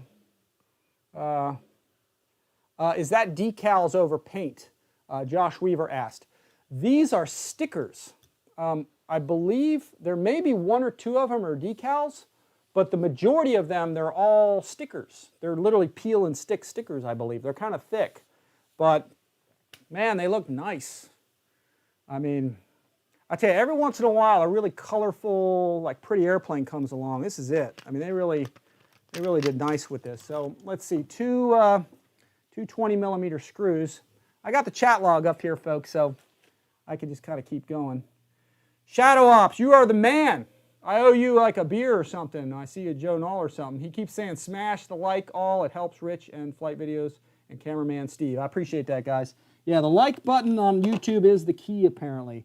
The more likes we get, you know, which is that thumbs up deal, the more of those we get, the more it makes the channel grow. So we do appreciate that. So anyway, these all fit right in. Let me see if I can get another zoom in on here for everybody. Yeah, it's kind of harder to do with the camera position here. Let me see if I can get a little bit more on there. Yeah, I'll get to the closer to the tail. There we go. You can see these two screws I just put in right here and right here. Just tighten those up. Yeah, this is a pleasure to put together. This is a fun assembly. You don't often have like this. Let me see if I can turn this a little bit. There we go. Yeah, that's not going to help. Yeah, maybe it will. Here we go. I'll angle it like that. That's better. Don't want this thing flying off the table. So, but yeah, this is one of those pleasurable to build airplanes. So, or assemble, I should say, not build. But nice. I will probably take this over to Lowe's, or actually, I'll probably take. You know what I'll do? I'll grab one of the Canards, and I'll take one of the Canards over to Lowe's. And I'll have them make me a couple paint samples of the yellow, the blue, and the gray. Actually, I'll probably take another. Actually, I might have to take the plain then, won't I, for the gray? And get the paint sample, get the paints all matched up and everything. And yeah, there we go. Look at that. It's coming together, folks. So, man, this is cool. I mean, I know it's French, but man, it looks like a Ferrari. I mean, it's slick. I mean, it is. This is one of the cooler looking jets I think I've seen. I mean, it is good looking. I mean, holy smokes, it's cool. It just has such a great look to it. We've seen the flying videos, obviously, some of them. So, you know, obviously it flies well too. But man, oh man, I mean, it's just a good looking bird, man. All right, let's see, Canards, baby, and that's really the last screw together part we do. There they are, right there. So there is a set screw right here, and all it is, guys, there's two socket drivers that you need. One's a 1.5 millimeter, I think, yeah, and one's a 2. So that's all you need. 6 screws with this one, 2 screws with this one, and you're done. So I'll zoom in here. We'll get in on the, see if I can get in on the Canard there. Let me get this wheel thing off here. Roll this back. There's a Canard. Get some Canard action there. There we go. All right, lift's coming up. Bring her up, Charlie. All right, there we go. All right, we'll bring it, zoom it on in. There's your axle right there. And then all we're going to do here, folks, is just take this thing right here, We're going to put it right in here. And actually, is it already threaded? Oh yeah, it's already tapped. Hang on a second. That's, I don't think that's plastic. Oh yeah, here, look at this. Yeah, and that's really the way it should be done. I'm not sure if I can even get in there with this, but I don't know if you could see in that hole, but there's metal threads in there. I mean, it's impressive. Yeah, you can kind of see it right there. There's brass threads in there. So yeah, you just take this thing. Here, let's go. Let's get this on here. I'll put this one in place. Initially, it looks like it feels like it's just like going into plastic first to start with, but then it looks like it starts biting. Let's see. I'm actually looking. What I'm doing is I'm looking through that hole. Did I cut myself? Oh yeah, I cut myself on something. Oops. Blood. My blood is on the plane. Look. Oh no. Here, look. I have my blood on this plane. So I got my blood, sweat, and tears into it. I must have just snagged my finger on something. Okay, well, we'll press on, man. I'll survive. So, but anyway, what I'm doing is I'm looking through this hole to see if I can see it coming into there, which, let me angle it to me so I can see it, because I can't really see it through the darn camera.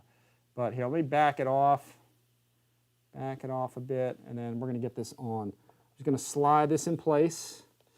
And it should go flush mounted onto here. So let me back away. I'm actually at a bad mechanical advantage here. I'm going to move around to the front of the plane. Let's see, and then I'll get this slid on here wherever it goes. And let's see if I can get this to kind of press on. It doesn't seem to want to go in there. Okay, let me see. That's going to go. Yeah, it does have to flush. It's got to flush. It's got to go all the way on. So let me see if there's something binding that in there. Nope. There's still something holding it up. Let me back the screw out totally and see if there's something happening there. So there might be just a flash of plastic or something there that's not letting it go on. So let me do this. Let me take the screws out of there. Let me take something like this. Let me see if there's something kind of holding it up in there. Let me see. I'm just measuring the length to see. That seems to be going all the way up in there, so that's important to know. I'm just pushing this in there. Let's see, so it's going, I'm indexing it here. It's going all the way up in there, so we just need to make sure that, yeah, it should and then I'm comparing this to the length of that. So, yeah, it should go all the way in there. There's probably, you know, there might be just a burr on the edge of this or something.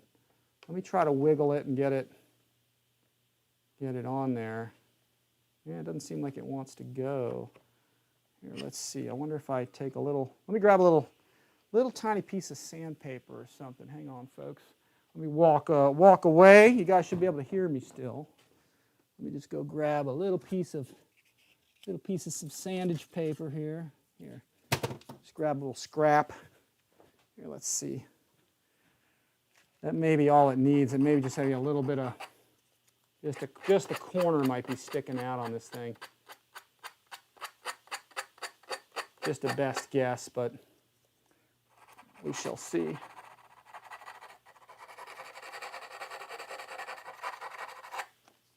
Let's try that now and see if that's stopping it from going on. Yeah, it doesn't seem like it wants to go on there. All right, let's do this. Let me back away. And what I'm going to do is I'm going to try the other side and see how the other side looks. I'm going to take a look and see. Sometimes you do run into little problems, but yeah, that goes all the way in there. It is going there. Let's see, there may be something just keeping it from trying to index it. No, that goes in. Let's try this side. See if this side goes in. Oh yeah, this side went in perfectly. Okay, it's just catching on something. So that side goes on great. So clearly there's just a little catching of something going on. So let's do this. Let's wiggle it. It's just snagging on something. Yeah, it needs to go on there though, I can definitely tell. Here, let's see. All right, let's do this. Let's take a little bit of something. There's probably just a piece of plastic flashing or something in there, just stopping it from going in there, or some paint or something. Yeah, let's see. It's probably just snagging on something. Let's see what that does. There we go. Yep, it was just a little flashing or something. So we'll carry on, press on. I think we just had our glitch for this mission. Let's see. right up until I lose my set screw, which I'd probably put down here. There it is. Putting a little tiny set screw on black is not the thing to do. So, all right, here we go. Let's get this. Again, we'll go with that again. That's the kind of thing that happens, though. Not a big deal. Tiny thing. And then as you tighten it, you should feel it really engaging that flat area as it gets tighter. So I'll go a little bit, and it looks like it's starting to, no, I'm not really feeling it engage yet. Let's see here. Oh, it's getting tight now, so it's threading. Oh, there we go. It just locked in. Okay, yeah. So that's not going anywhere. Now, if you want to, you can back out the screw. It's nice and tight now. It's not even moving anywhere. You can back out your screw or take this off and make sure that you have a circular kind of cut in the whatchamacallit there in the metal, and then you know it's biting. But I can feel it, so it's not going anywhere. So okay, let's move it this way without rolling it off the darn table here. Let's see if I can go back a little bit. Do this one, same thing. So we'll get in on that. Let's see, we'll forward that up a bit. There it is. Yeah, almost dead center there. Okay, same deal. And there's some spare screws. That's one of the nice things about FMS is they usually give you a couple spares with the planes. They give you a kind of a, sort of a baker's dozen kind of a thing. And here, we'll get this thing on here. Get that threading in there. There we go. Sorry, guys. Yep. It's always fun doing this on camera. Let's see. That doesn't seem like it wants to thread the way that I want it to. It'll. It has to go through some plastic first, sorta, and then it ends up going through the metal. Which, yeah, I see it in there now. Let me back that off now. There we go. You want to be careful with this. Obviously, you don't want to cross thread these things. Probably you're screwed if you cross thread it, and probably got to get a new canard. Probably. Yeah, this one's snagging too. Probably, you know what happened? Probably when you screw that thing in the first time, probably it pushes some plastic or something out of there, and it gets in the way, probably of the canard of the axle is probably what it is. Probably blow that out after you put it in there. Maybe there's probably some debris in there or something. Okay, let's get that on there. We'll tighten that up. It should start to bite here. Let's see there. You guys can see it. It's still a little loose, but I can hear it. I can feel it hitting the flat spots. And as you tighten it, it'll lock into the flat area. So feel it locking in. There we go. Now it's coming into place. Yeah, there we go. It's nice and locked in. All right, there we go. It's in there. So nice and tight. Holy smokes, that's a very tight fitting canard. You can see there, it doesn't want to move at all. And then this is your alignment here for it. It should line up with there. So probably don't want to move that much because you want it to have, you don't want to wreck this because this is just foam. It does have a spar running through it though. That's the cool thing. There is a spar running through your canard. So anyway, so that's it, folks. That is the construction of this baby. Let me stick the nose cone on there. Let's see. And there is your FMS Rafale, minus the missiles, of course, but that's that is it. I mean, what a beauty! Holy smokes, that is awesome. Look at the paint detail on it, just outstanding. Here, let's get back here, and then just for demonstration purposes here, I think what we'll do. Let me look at. Let me see the chat, see who's on there. 176 guys. I appreciate you guys coming. Really, man, this is awesome. You guys are the best. Yeah, it's a decent sized model. Like when you get this together, you know, like I said, it grows up. Here's it next to me. I can just hold it up here for everybody. Yeah, it's a good sized airplane. It's almost hard to believe that, you know, it's an 80mm. I mean, it's a good size airplane. I mean, it's pretty cool. Nice thing is even though the Delta wings are big, you know, without any wiring, you know, you can take the two wing screws off and just take the wings off and transport it real easy. The canards too, because the canards screw through metal thread. So, you know, it can all be removed, which is nice, and transported real easy. So, but let's do this. Let me put, again, without rolling this off the table, because that would suck. Let me chalk this real fast. Chalk it, chalk it. All right, we'll leave that there. Let me get my Ernst stand going here again. Slide all this over. Yeah, I got a couple extra screws here. Compliments of FMS models. So, and let's do this. Let me put this here, and let's see if I can just put the missiles on it. We'll put them on, we'll take them off, because I don't really want to leave them on too long here, but let's get, we'll just kind of pop them on there and see how this goes. Ernst stand holds everything pretty nice. See if I can lower this a bit, get it all coming down. There we go. All right, sweet. And then missiles, bombs, all this stuff. So this is the lower tank right here, Tiger Instinct. So that's going to go right on the center here. That is a ton of stuff to put on this plane. Let me see, is that going to fit on there?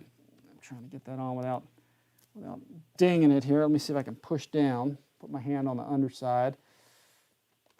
Slide that back. There we go. It's a tight fit, probably because of the paint, but that's good though. It fits on there pretty darn tight. And then we'll put these two on just so everybody can see what this whole package looks like. You can see it has a more blunt edge here and a sharper trailing edge here. So leading edge, trailing edge.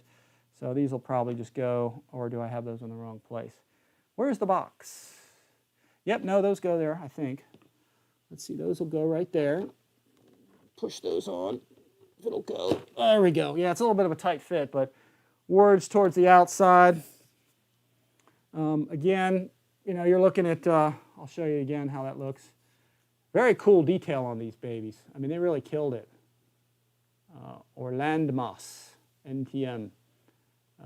Yeah, I like the detail on that. Look at that. They really killed it with some of these details on this thing. Yeah, impressive airplane. Cool as heck. Very unique. That's the thing about this airplane is it's in the RC world. It's a real unique model to have. So there's a little blurb of glue I just saw on here. So let me put this one on. We'll slide that back. And then our last two packages of missiles right here. So I don't know. I'm not sure if they really shoot freaking, I'm not sure if they shoot blue missiles at people, but anyway, so they're included. So probably paint these gray or something, you know, that goes on. Man, lots of ordnance on this, man. What can I say, man? What a drag. Lots of drag. Yeah, I think the first flight out, I don't think I'll have these on. I'm looking to see if there's a right or a left on these. I'm not sure if these are side specific or not, but they're going on there okay. In fact, let me look. Slide the missiles onto the rails. Let's see. It says attach them to wing, install the auxiliary tanks. Sticker faces the outside. Attach the missiles onto the wings. Nope, that's it. They just go on wherever they go on, I guess. So let's see, we'll put these missiles on. Wingtip missiles, same deal. I'm not sure about these, but let me see if I can get one or two of them on. Let me see if I can get them both on there. So they're a very tight fit though. All these things fit on pretty. In fact, I'm not even going to slide these missiles back. I'm just going to put these on because it seems like there's a bunch of paint around them. Maybe just take some of the paint off to get it to slide better. But these fit on, and then you just slide them back. So yeah, it's not sliding well back. I probably got to just shave some of the paint off of the things because it probably got a lot of paint on there. And then there we go, man. This is pretty like complicated once you get all this together. There's a lot of ordnance hanging off this beast. Here, let's see. All right, let's get that on the ground. Get these out of here. This is where it gets harder. You probably got to grab the landing gear because you can't really put your hand under the belly with the darn belly tank on there. So, yeah, let's see. Yeah, lots of ordnance. And then, here, let's see. Let's get this slid on over. Make sure we don't roll it off the table. Sweet, folks. That's it. Lots of missiles, rockets, bombs, ordnance, drop tanks, external tanks, whatever you want to call them. And then, and this is great. Without the battery, it balances. That's nice. You usually don't see that. And then, here, this is the last part. Let me see if I can zoom. Yeah, that might be kind of hard. No, you know what? I can do it. I can do it. Here we go. I know how to do it. We're going to put that right there. We're going to raise our lift. Bring it up, Charlie. Bring it up, bring it up, bring it up. All right, here, we'll zoom in. Zoom in on that a little bit here. Let's see, we'll get that refueling probe on there. You guys can see how that goes down there. Here, let me try to get out of here without knocking the airplane over. That's a challenge here. Getting my exercise here. But here you go. Here's the refueling probe. You see how nice that goes on? You just sort of slide it down in there, and then it slides back. And that's it. It's a big plastic doubler there where you can really see how nice that thing is. So yeah, that's slick, guys. That is one cool bird. And that's it for the assembly, guys. We're done. That's it. Now it's wiring it up, you know, and getting it ready to go. And we're going to do that now. I got a receiver and everything ready to set in there. And this is one bad to the bone airplane. They're going to be out of stock on these if they're not already, because this is pretty cool. And as you can see, guys, that's the first time, honest to God, that's the first time I put this thing together. I literally just took it out of the box now. I looked at it yesterday and I took some photos. I took the pieces, I just took pictures, but then I threw it back in the box and saved the assembly for now. And this is pretty trouble-free. I mean, it really went together without any issue at all. Let's see, the compression looks real good. I think this, if you have a well-groomed grass surface, I think you're going to be fine on grass with this. The main wheels are big. I mean, I fly my A10 and my Super Scorpion off of our grass all the time with those wheels, and you got two up front, and it has a forward rake to it. So as long as you don't have potholes or anything, you should be, I think we'll be okay on grass with this, as long as it's got the power to get up, which, you know, the 2100 kV in this should be more than enough. But wow, look at that thing. That is a slick bird. They're going to have a hard time keeping these on the shelf, that's for sure, or in stock or whatever. So awesome. Okay, here's what I'm going to do is I am going to, for ease of this stuff, I'm going to pull this off so I don't break this. I'm going to pull the nose off so I don't break that off either. And then all these little details, all the missiles, man, I'm just going to pull them all off of here, put them all back here, because I want to get this booted up and powered up and all that stuff, and I don't want all this junk on there while we're doing it, because it just makes it kind of, it's a hassle factor. So let's take the plane, and let's see if I can do this without driving it again off the table. Let's see, and in fact, you know what I can probably do? Actually, I don't even think I need to flip this. I'm just going to reach under one at a time, just pull these off. I'll put the tanks up here, little at a time. We'll grab that belly tank. There's some good clearance actually between the belly tank and the ground too, so it's not like it's protruding too far down. So here, we'll get this over here. And let me turn this around, get all the extra stuff off of here. Let's see, we'll get this, get that up there, get the missiles. Here, let's put the missiles back up here. I'll throw these all back on at the end for effect. I'm dying to plug this in, see everything work, get the lighting package going. We'll turn the lights off, get the lighting package going. So we'll get that off. Yeah, man, this is clean. This is a darn clean airplane. I mean, yeah, this is impressive. This is good. Now, here's what I'm going to do. Let me get this all the way down. The table's already down. For the sake of the landing gear, I am going to put it back on my Ernst stand here, though. Let me get my chat log back up here where I can see for everybody. And you guys got some questions, throw them at me, man. Let me know. I'm going to put this up on the lift here, on the Ernst stand here. And yeah, this is cool, man. It doesn't get any better than this. This is great. All right, let's get this on there. All right, because I'm going to get the wiring going. I wish I had my upper camera really to give you guys a little more detail. But maybe I can, you know what, this isn't really hard to do though. Let me see if I can angle it this way. I had two cameras set up, but I think we're having some crashing issues because of some of this stuff. So because of the yeah, very easy assembly. Ian Bowen, yeah, nice plane. 2100 kV, right? Table looks like you're raising. Yeah, it's like you're raising the plane off the carrier deck or something. Yeah, it's pretty neat. Yeah, I play with it all the time when I'm here by myself. Yeah, well-groomed grass, not UK grass. Ha. Yeah, that's the RC pilot's log. Yeah, you got to have relatively flat grass, but you know, most of the surfaces I fly at here, I don't seem to have that kind of problem with it. So, okay, let me minimize. Where can I get one of those stands?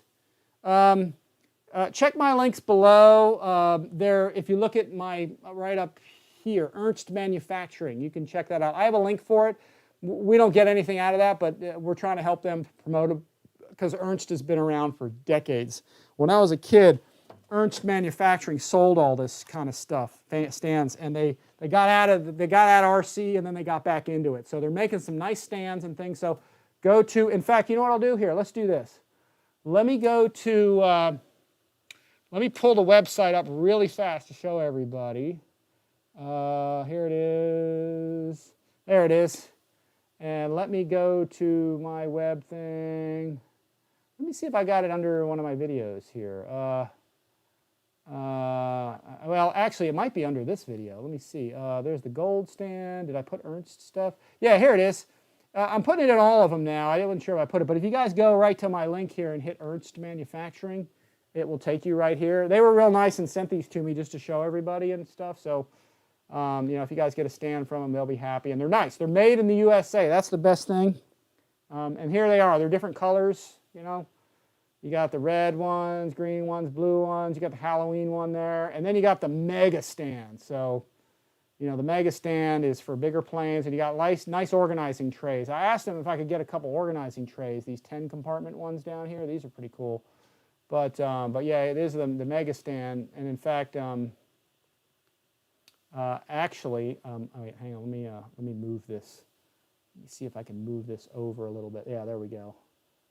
If you look at the stands there, in fact, here's a mega stand. I'll show you. This is what the mega stand looks like. I put the whatchamacallit on there, the Corsair, the FMS Corsair. It's the same base. It's just that these arms are different. They're curved and they curve and they go kind of wide. So when you put them in, and the beauty is you can put all your stuff in here. I got glue and tape and my battery checker and all that. So you can put lots of stuff in here without having it rolling around the table. And all of mine are full of stuff. So I got these stands. I got these stands everywhere. Here's my Halloween one because I'm constantly just pulling these out. Here's another one.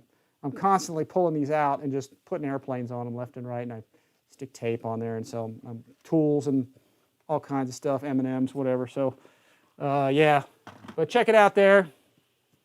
All right, let me kill that. Let me get rid of that, and you guys can check that out, peruse that. Let me stick my chat up here. Let's see if I can get that back up so I can see what's going on. All right, let's see. 150 guys still here. Thanks, guys. I appreciate it. I really appreciate you guys showing up and supporting the channel. So hopefully we get more of these going, guys. We'll do more of this as much as we can as time goes on. There we go. Okay, let's get some receiver stuff going, and I think I threw that down in here. Oh wow, there's some Slim Jim in here. So yeah, I'm going to take a little Slim Jim break here. Putting the receiver in, guys. Guys have mixed feelings on these, but I put them in everything. Use what you want.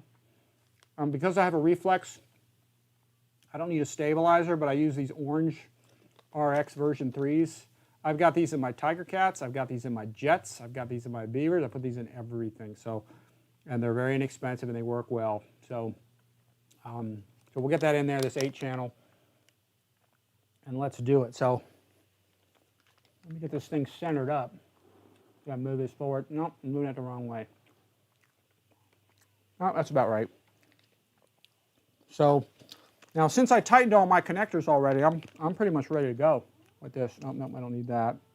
Too many buttons, man. Can't give a pilot too many buttons, man. That can be a problem. But here's what we're going to do. We're going to take, I don't want to grease all these things. All right, now I need a drink.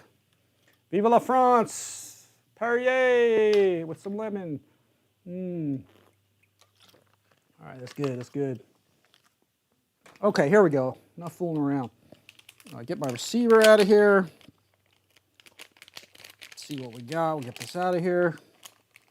I'm going to stick the the bind plug in advance here. Let's stick that kind of in there, and then grab my old dude glasses down here so I can't see this stuff that well.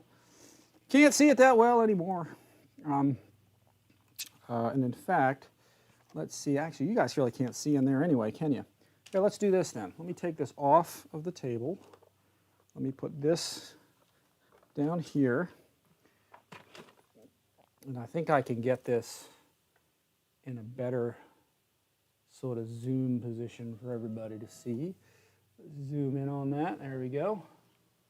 And I'm just pulling these things out of here. This should go into focus here. So we're going to take this thing. Let's try to find, what are we going to do here? Let's take the elevator. And where the heck's the negative? Here we go. Let's go bind, throttle, aileron, elevator. So let's see, we'll plug one in at a time. Again, I already tightened these babies up, so I did it in advance, so I didn't have to mess with all that now. We'll take the aileron, and let's see, we'll take the aileron out of there, and we'll put that in here also. I think you guys can see that okay, right? Yeah. Aileron. The ailerons, all right, and the throttle. And I probably will pull the throttle off this thing, because usually with these things, well, not this one, but these wires are coming from the reflex. And you really don't need throttle for the reflex, but that's a feature they put in there that I forgot. If you're in a certain mode, I'm trying to remember, if you're in the the wing leveling mode, it will actually add throttle or something beyond like 2/3 throttle or something like that. It's kind of hokey, so I usually pull that one out. I mean, it does help with recovery, but this is not the kind of plane that, you really have a beginner flying, so it's not something you need. So I probably will pull this throttle wire out, and I'll take the throttle wire directly from the throttle and plug it into here. So I'll do that later on, though. I don't want to mess with all that right now, because it's kind of buried in there. Rudder's going in there. Let's see, and then let's see, we do have flaps and gear, so that's rudder. The gear and the flap ones are shorter for some reason, so it's going to have to come back to this thing, and then this is going to have to go back in here somewhere. So, and we'll mess with that later. But for now, gear and aux1 is the switchable, and then since we have reflex, I'm not gonna, or we have what is it? Well, reflex, yeah. But now we have a flight stabilizer. I don't think I'm gonna split my nose wheel and my rudder. Normally I'll do that, but with reflex, it helps you steer the plane. So you don't really need to do that. So, okay, landing gear is going to go in there, which I'll get in a second. Flap is aux1, so aux2 is going to be this one. Actually, you know what I'll do? I'll just stick this in aux3 just to kind of get it away from everything. How about that? So I'll put in the last one, and then I got to move this back, like I said, because these wires are not as long coming out of here. So let's put the landing gear, which is right here. We'll put that into the gear line. Let's see here. All right, I'm trying to show it up to you here so you guys can see it. All right, there we go. Get the gear in there. Again, tighten your connectors, guys. Please check out that video, How to Save Your Plane, on my channel. And here's what I'm going to do. Since we're here, I will activate that real quick, and I will see if I can get that up there. There we go. And what I'm referring to on my channel is to save your plane. See if I can get there. Let's go. There's all this Donald Trump stuff. Yeah, sad day today, but that's why we're doing something cool here. So, yeah, check out this video. Where is it? Let's save your gear. How to save your plane. Where did I put that darn thing? Quick tips guide. Be sure to check out the Mustang, the not the Mustang, the L39 videos we did. Holy smokes, where's that Osprey video? That Osprey video is almost at 10,000 hits. Check that one out too, guys. That's a cool video we made. We got 10,000 hits on that 2 days ago. We are kicking some butt with that.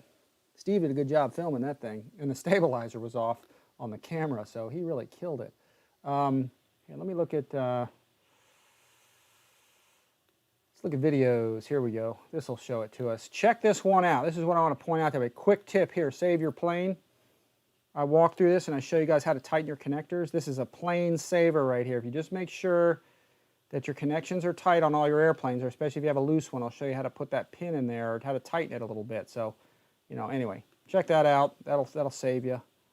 So, all right, here we go. Back to this. Flaps going in there. All right, let's see what we got. Okay, that's all wired. I've got my bind plug in right. Yeah, where is it? Right here. So we should be good to go with this thing. So let's take, let me back out a little bit so you guys can get back in on the action here. I'll go full mag out here. And then let's see, let's put this on the stand while I do this, just in case the gear comes flying up or something. Pick this up. Hang on a second, guys. Oh, I've got it. I was holding it in the wrong place. No wonder. Let me grab this. Okay, we'll pick this baby up. Let's get it right down here. All right, here we go, here we go. Here we go. All right, very good. Okay, DX9. There you go. We are in like Flynn. Let's turn this thing on. I'm not sure about the flap setting exactly, so I went ahead and I put in, which y'all will be able to see here. I went in and I made a program for it, Rafale, that's it. And I didn't really make too many changes to it. Other than, in fact, let me walk around. Actually, let me move. I'm just going to get in a better position to show y'all. What I did was I took, let me see if I can get that in there. There we go. I took, what did I do? I went into the main system menu, which actually, here, let me back out of this. Here, let's do this. Let's go. No, here we go. This is harder to do than I thought right here. Okay, go all the way down to monitor. Oh, no, not monitor. That was dumb. Go to system setup, back out there. I'm going to disable the RF for a second. Yes. And then, let's see. Then you want to select a new model, which I did. You want to select model type, and then you want to go to what I did, and I don't know if this is going to be right or not, but because this plane has a delta wing with flaps. So I went and I selected one aileron, one flap. That's typically how most of these are set up, because there's usually one aileron channel and one flap channel. Now I may have to back that out if the flight controls are doing something funky, so because it didn't say to program like anything in there. So, but that's normally how it is, because you have that to have a flap menu. So, and then once you do that, you usually have then a flap menu, which is, you know, kind of right here. So, and then while we're at it, what I'll do is I'll also go, actually I didn't do this yet, go into throttle cut, more important with prop planes, but I'll select that, and then I'll go ahead and I'll flip my flap switch, which is, or my throttle cut, which is this one.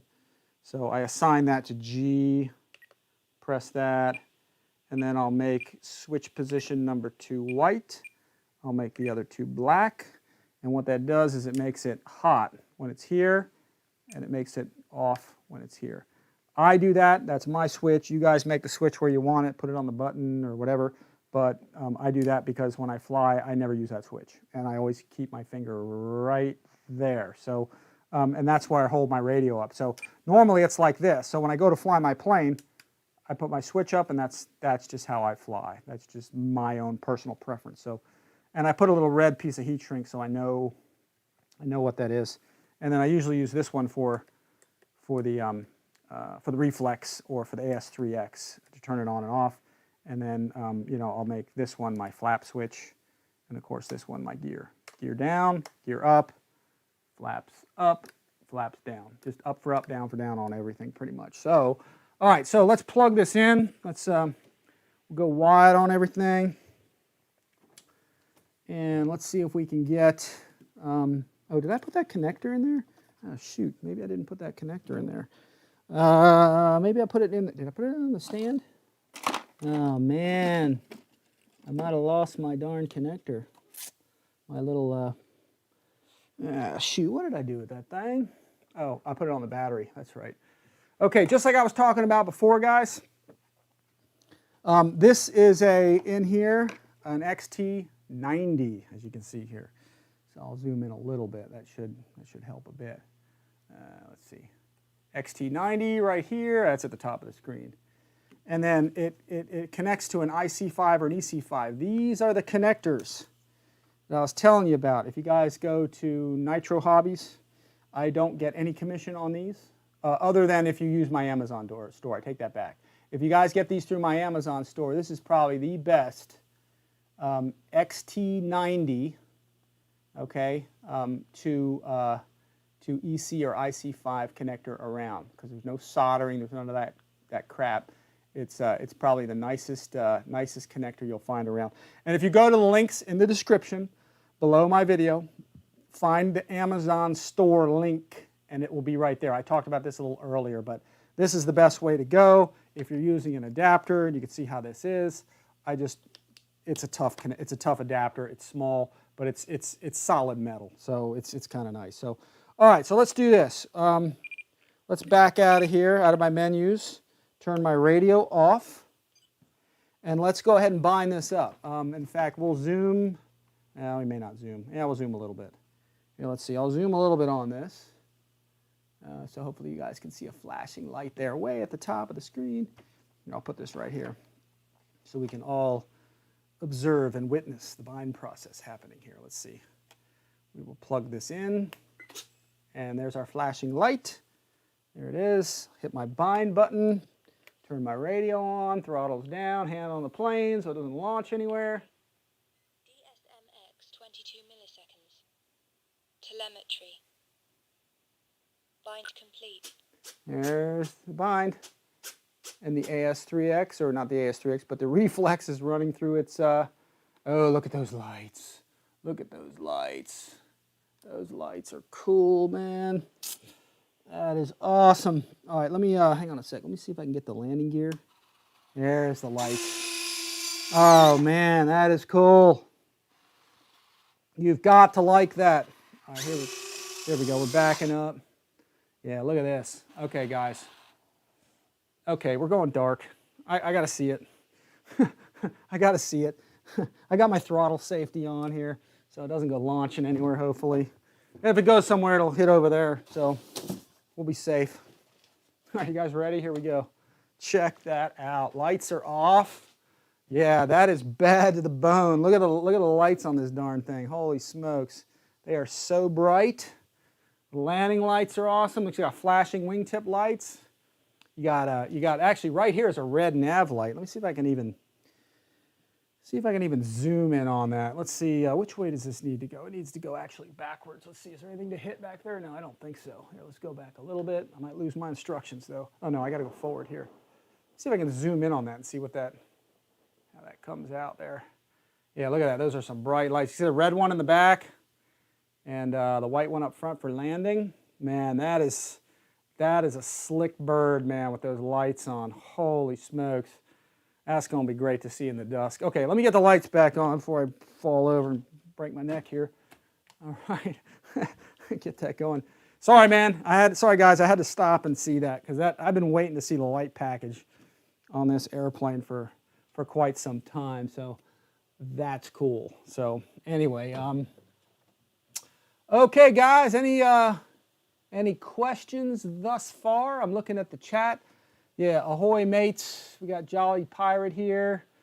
Joe Pellegrino.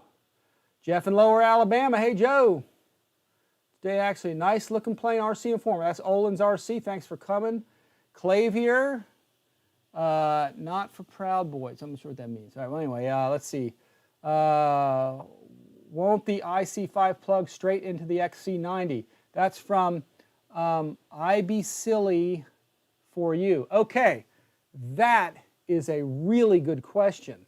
And I'm actually glad that somebody asked me that question. People say, can't you use XC90 into EC and IC5? I'm going to unplug this for a second because this is important. I've seen guys do that, and you're asking for trouble if you do it. So stop doing that if you are. The reason is it'll save your plane, and I'm trying to help you guys out. I don't want anybody getting, you know, getting their plane wrecked, okay? But the bottom line is, and the way that you can sort of prove that to yourself, and I'm going to try and show you that. Okay, here's what you want to do, and I'll show you this. The difference in this XT90, okay, and an EC5 or an IC5, I think is about 1 millimeter. I don't remember the exact size. These are like 6, or I take that back. I think these are 6 millimeters or something. I don't remember the exact size. And these are like 5. They're actually smaller. So here's what you do. I'll let you guys prove it to yourself. Very carefully, go get yourself one of your batteries. Carefully, okay? Don't blow yourself up. Shouldn't be hard to do. And what you do is you take your connector, which I'll take the IC right here. Okay, and normally, like you're saying, to plug them in like this, which you can. You know, you can plug them in. Okay, they're black to black, red to red. Okay, and they'll generally make the connection. Okay, but here's the problem. Turn it this way real quick and make sure you plug red to red or black to black, whichever you want, and you're going to see that they don't contact each other at all. They almost don't even, because they're a different bullet size. Okay, and if they're a different bullet size, you can have basically your contact. Yeah, somebody's gonna make some jokes here, but when your connector's in there, it's supposed to be a real tight fit, so it gets a good electrical contact. But what you're doing is you actually have that thing going in there, and it's kind of bouncing around there. That generates a lot of heat, and it can melt your solder joint, and you lose your whole plane. So, and the reason it feels tight when it goes in is because you've got like 2 holes that are going into, like, I don't know how to explain this, but you got 2 holes that are going in, and they're not, like, the pins are not quite lined up, and it feels like they're tight when they go in, but they're not.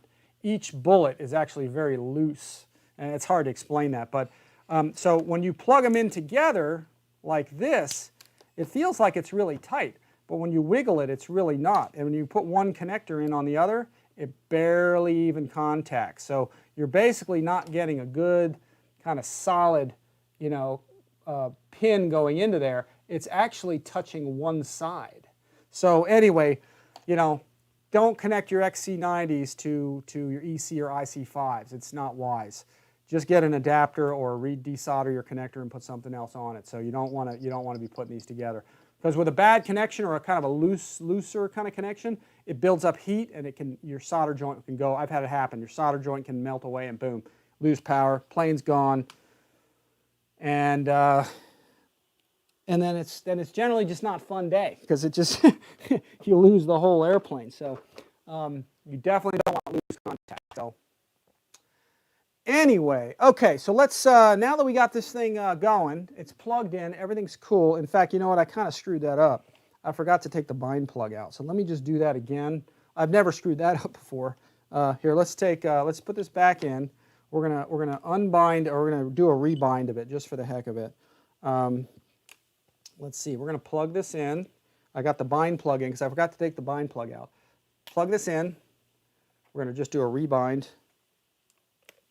Let's listen. Hold Binding. it. DSMX 22 milliseconds. Telemetry. Bind complete. There we go. It's running through its flight control checks. Perfect. So I see the screen. Now I take my bind plug out because I didn't do that. I forgot. Sorry. Pull the bind plug out, and now we should be good to go. Let's do a quick kind of rebind of it. Let's turn everything off. We'll do a bind without the plug. Just make sure it's binding upright. That's just kind of how I do stuff. And let's go here. Let's put. All right, that's on. Let's plug in. All right, let's see what we got. Oh wait, did I do that backwards? Yes, I did that backwards. My bad. Hang on. Let's do this. Let's turn the radio on. Let's do it again. I did that backwards. My bad. It's getting late. All right, power's on. Let that boot up. Landing gear's down. Let's get the flaps up. Let's plug this in. See what happens.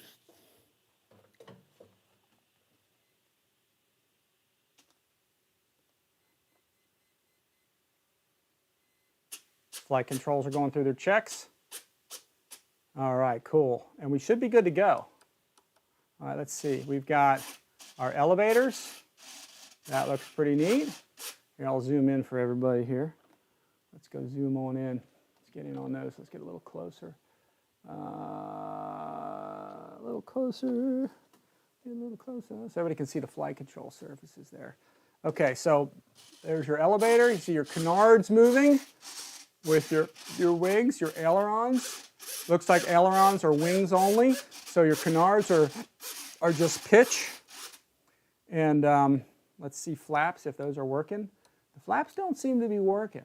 So, oh, I need to program those in probably. Or, let's see, I might need to, and I'll probably talk about this later because this is something I'm probably going to maybe have to fiddle with if it's just not working perfectly.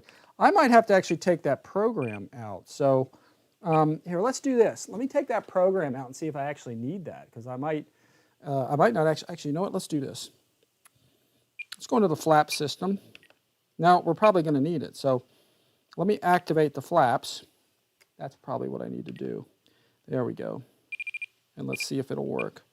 I may have to, I don't think there's really any programming to do on this, but let's put that up. Let's move these up and see if they're moving. No, they don't seem to be working. No, hang on. This may be something I got to play with, guys, a little bit, and then I'll get back to you during the flight demo because it's a delta wing design, yeah, it's kind of hard to tell. But, oh, you know what? I probably do have to take that program out, I think. Well, then how do we assign it? Oh, yeah, hang on a sec. Let's do this. Let's plug it. Let's unplug it. I think that's what it is. Probably we don't need the flap program is what I'm guessing. So let's do this. Let's take, let's go back out of here. I'm going to mess with this a little bit here, just kind of see what we are, where we're at. Let me, this is unplugged, the airplane. So let me get into system setup. Yes. Let me go down to model type. And I'm going to take that one aileron and one flap out and just make it normal. Because what I might be doing is I might be interfering with the program board in there by doing that. Because that's usually what we're used to doing is assigning a flap to this or something. So here, let's see. Let's try this again. Let's just plug it in like this without all that. That might be what maybe I was overthinking what this is doing. Yeah, the wings are straight now. So, okay, that's kind of what I thought. Very good. Okay. Okay, so don't do what I said earlier, okay? I was preempting that we were going to need to set in a flap system menu, but apparently you don't. So, because it's probably all on the electronic mixing board. So, here we go. See your elevator? Now we got we got the ailerons, and we got the elevators working together. Ailerons are this way, and then flaps. Oh, wow, look at that. The flaps come down, and the ailerons go up. And it actually controls the stabilizer as well too. So look at that. That's very cool. And it looks like it's pre-programmed. So I don't know if there's any flap setting or whatever to set into this, but you know, when you deactivate the flap system menu, this is the first time I've done this with a Delta Wing like this. When you deactivate the flap system menu, there's no menu in there for it. So it's gone. So clearly, this is probably really this simple of an airplane to just plug your channels in, power it up, and whatever the flight control board, the mixing board in here, mixes it all for you. So it's kind of like, you know, dare I say idiot proof, but look, you just, you know, you got your, let me see if I can turn this way here. Yeah, there we go. I think the camera's overexposing that, but there's your aileron control. Here's your elevator control, which is the entire wing, it looks like, and your canards working together. So the canards are just for pitch. And then when you drop your flaps, it looks like you have some movement in the flaps and the ailerons. So really, they're really almost not flaps. They're more like speed brakes, actually. So you drop your flaps come down, your ailerons come up, and your canards move up at the same time. There's two settings of flaps. Looks like a takeoff and a landing. So that's why I thought it was kind of funny, because most of the time Delta Wing planes like this, you know, you don't have a flap setting because it causes a pitch. So clearly they're counteracting the flap setting with the ailerons going up. And then let's see, this is this is full flaps here. So when you control the pitch, now look at that, your flaps are down. And okay, I get it. Your canards are counteracting your flap position, and then your pitch with your flaps down now is controlled only by basically your ailerons and your canards, and then you still have roll control with just your ailerons. So a very minute amount of flap is all you have on this, but you don't need it. You know, most delta wing planes, you're flying a high alpha when you're landing, and in fact, even in straight and level flight, you're flying a high alpha. You're flying an alpha range. You know, actually most planes are anyway, but you know, just more so when you have like a delta wing airplane. So let's look at. See if I can get a different look at this so y'all can see the back. There's our rudder moving. Everything's working the right way. We've got right rudder and nose wheel steering. Get the flaps up. We've got, let's see. Actually, you know what? That's wrong. We got to reverse our ailerons. Let's see. That's up. That's down. Let me see if I can reverse the ailerons here. I'm just going to go into the reverse menu. Let's see. Let's go. Let's see, so that's right, left, up, and down. There you go. I had to reverse my aileron, so that's something you always want to check, you know. Here you go. Right, left, up, and down. There we go. So, all right, very cool. So, anyway, very nice. And man, the magic is done for you. No programming, so you got to love that. Very cool. And folks, that's about it. The only other things I'm going to do to this plane really is just check all the linkages, check the throws. I'll get into that a little later today, and then get it ready to fly tomorrow the next day. And then, you know, battery-wise, you know, I'll check my CG and make sure that's right. This battery compartment will hold a ton of stuff. So let's a ton of airplane. I got to secure this. I'll put this in the back. I wish I had my upper camera because I'd show you all this, but I'll see if I can get close enough here for you guys. Let me see if I can put, this receiver is going to go way back in here somewhere. And like I talked about already, here, let me back this out. Let me get a close-up here on the battery area. In fact, you know what I'm going to do is make this a little better. I'm just going to stand it on the nose there so we can all kind of see that. Let me see if I can get down a little bit. There we go. All right, excellent. All right, let me zoom in. Okay, there's your battery floor area. So let me actually, you know what? Let me grab the biggest battery I have just to see what all fits. Everything should fit. If I was going to fly the absolute sort of biggest / heaviest battery, like let's say I wanted to put a roaring top. Give me a second, I'll find that here. It's right here. Like, I mean, this is probably overkill for this airplane, but it might take it. So there's a roaring top 5570C. It's a little on the heavy side, 805 grams. So, but just to show you, here I'll tilt it up so y'all see it. But you can see, I'll get this thing banked way over. It should fit. Actually, you know what? I can pick it up this way. Here we go. All right, here we go. Going to the bank, yeah. All right, but you can see it fits in there pretty good. It should fit top to bottom. I think it'll fit okay too. I just got to get it down in there. But you don't really even need something like that. For example, probably what I'll be flying with it first off is probably a 5030C or a 5050C, like one of these Spectrums.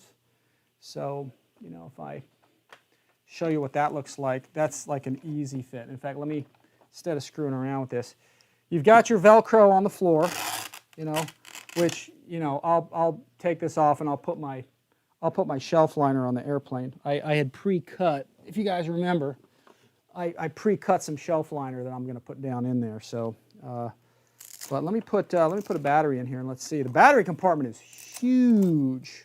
You can get your hands in there, which is nice. So, and let me lock this in. This fits pretty good. Actually, it's going to have to go this way. But yeah, it's a nice big battery compartment. Yeah, they got the battery. It's hard to believe this is actually an 80mm because it really fits in there pretty darn good. So I don't want to roll this off the table. We're getting close. All right, let's see. Let me get this, spin this around. Yeah, this is an excellent battery compartment. Man, it looks like they got it all right on this thing. I'm really not having a complaint with this so much as I'm looking at this plane more and more. It looks like they kind of got most everything right on this. All right, why can I not get that out of there? Hang on. Let me fiddle with this a bit. Hang on, guys. I'm almost there. Stay with me. Hold the line. Stay with me. All right. Oh, man, that thing's in there tight. Ah, there we go. I almost pulled that whole thing out. You ever done that where you're trying to change the thing? You pull the whole thing out of there, and you're like, oh, shoot. You got to thread it all back in there. But here's the thing. The battery floor on this unscrews. You could unscrew the battery floor, and you can unscrew it and take it out. So when you can put, if you need to, you can cut in another battery slot if you need to or something. But here, check it out. This is the Spektrum 5000 50C pack in there. So lots of room front to back. You can really shift it around.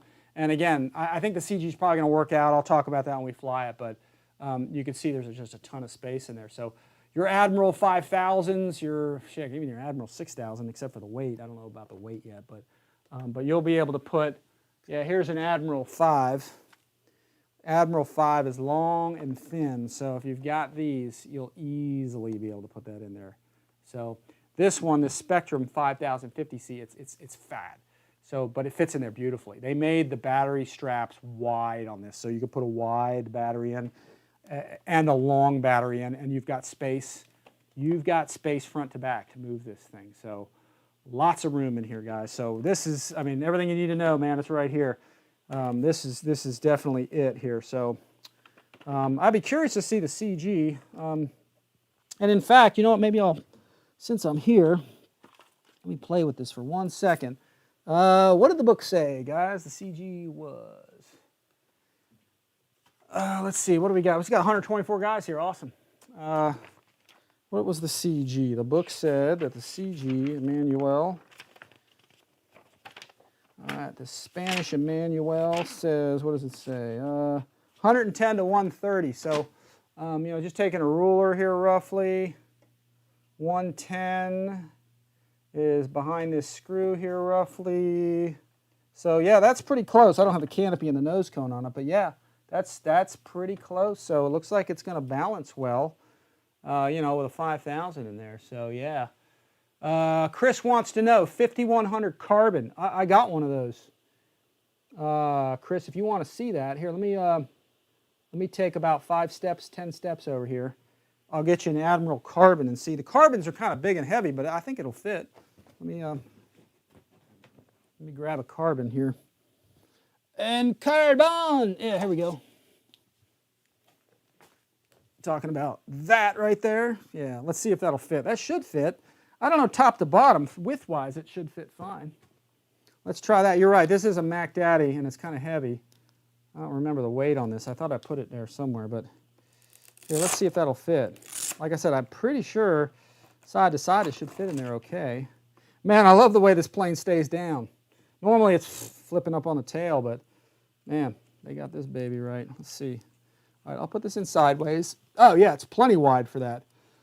This is the kind of thing, guys, battery widths and stuff. I've been harping on FMS about this a lot, and I've always said push those things out, because when they're out, they're wider. You can get a bigger battery, and if they're too tight, then the straps come up from underneath, and they really don't secure the thing all that well. So, yeah, let's see if this will go on. Actually, I'm kind of concerned the canopy might not close with this battery, but yeah, let's try it out. Let's see. Because this carbon, you're right, this is probably... Carbon's probably the fattest one you can find to put in there. So, yeah, let's see what we got. Let me take, shoot, I know what do I do with my ruler? My ruler's gone. All right, let's see, ruler lost ruler. Run my lost ruler checklist here. Let's see.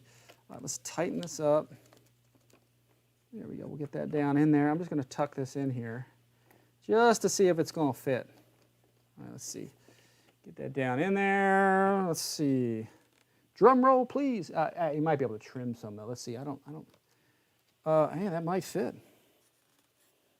Let's see. Yeah. I mean, it looks.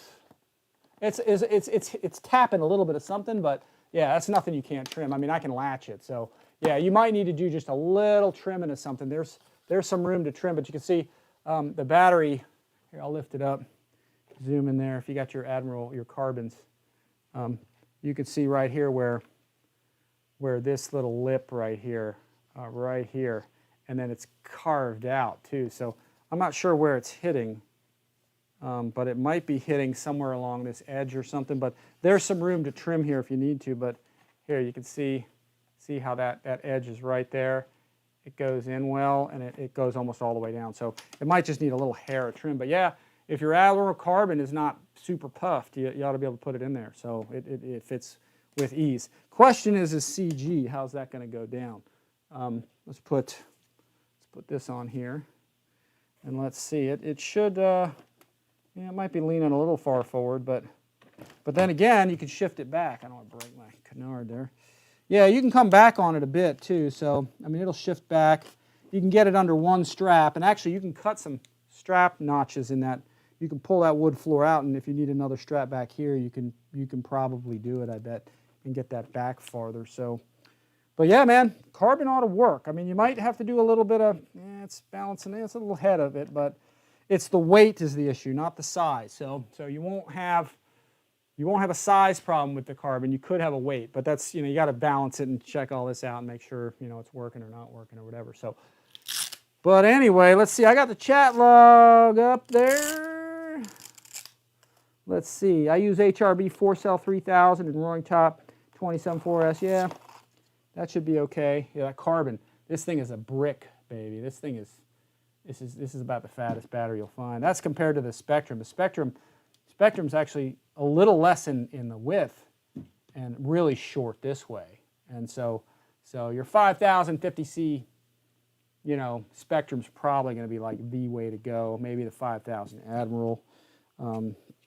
But heck, even the 30C and the 4006S. The 4006S is nothing in this thing. So it's all going to depend on CG, and we'll be shifting this around. And I'm putting in a much longer, floor. So, as you guys can see here, let me lift this up here.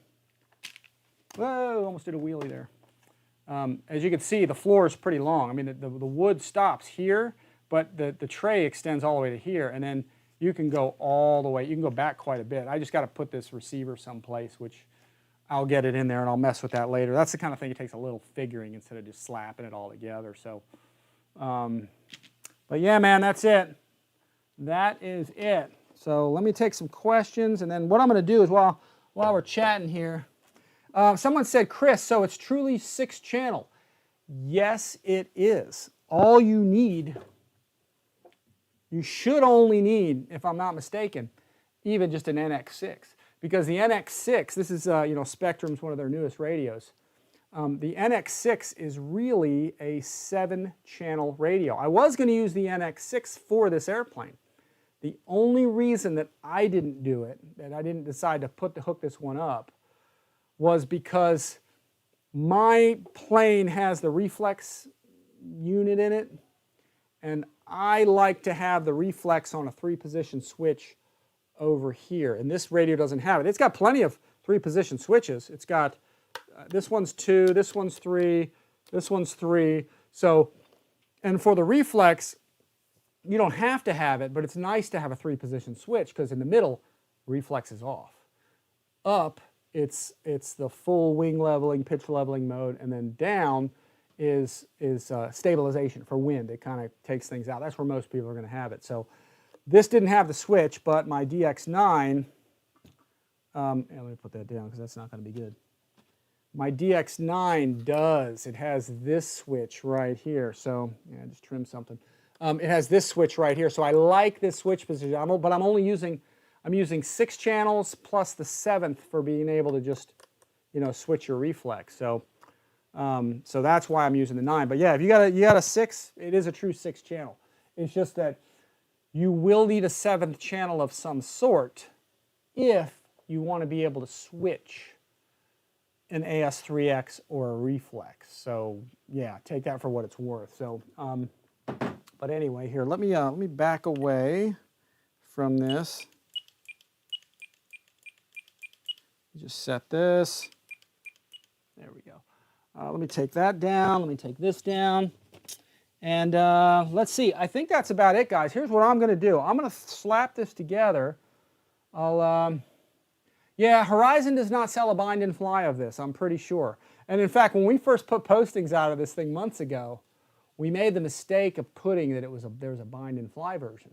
Well, right away I get contacted by Horizon almost, and they were like, hey, they go, there is no bind and fly of that. And they were like, oh, and they also said, hey, look, that's kind of how far your reach is, because your people are, even their own staff thought they ordered the airplane wrong. But anyway, there's not a bind and fly version of this. So, but again, I think the way it goes down is if you buy this overseas, buy it from China, buy it in a different country or whatever, it'll probably have a reflex in it.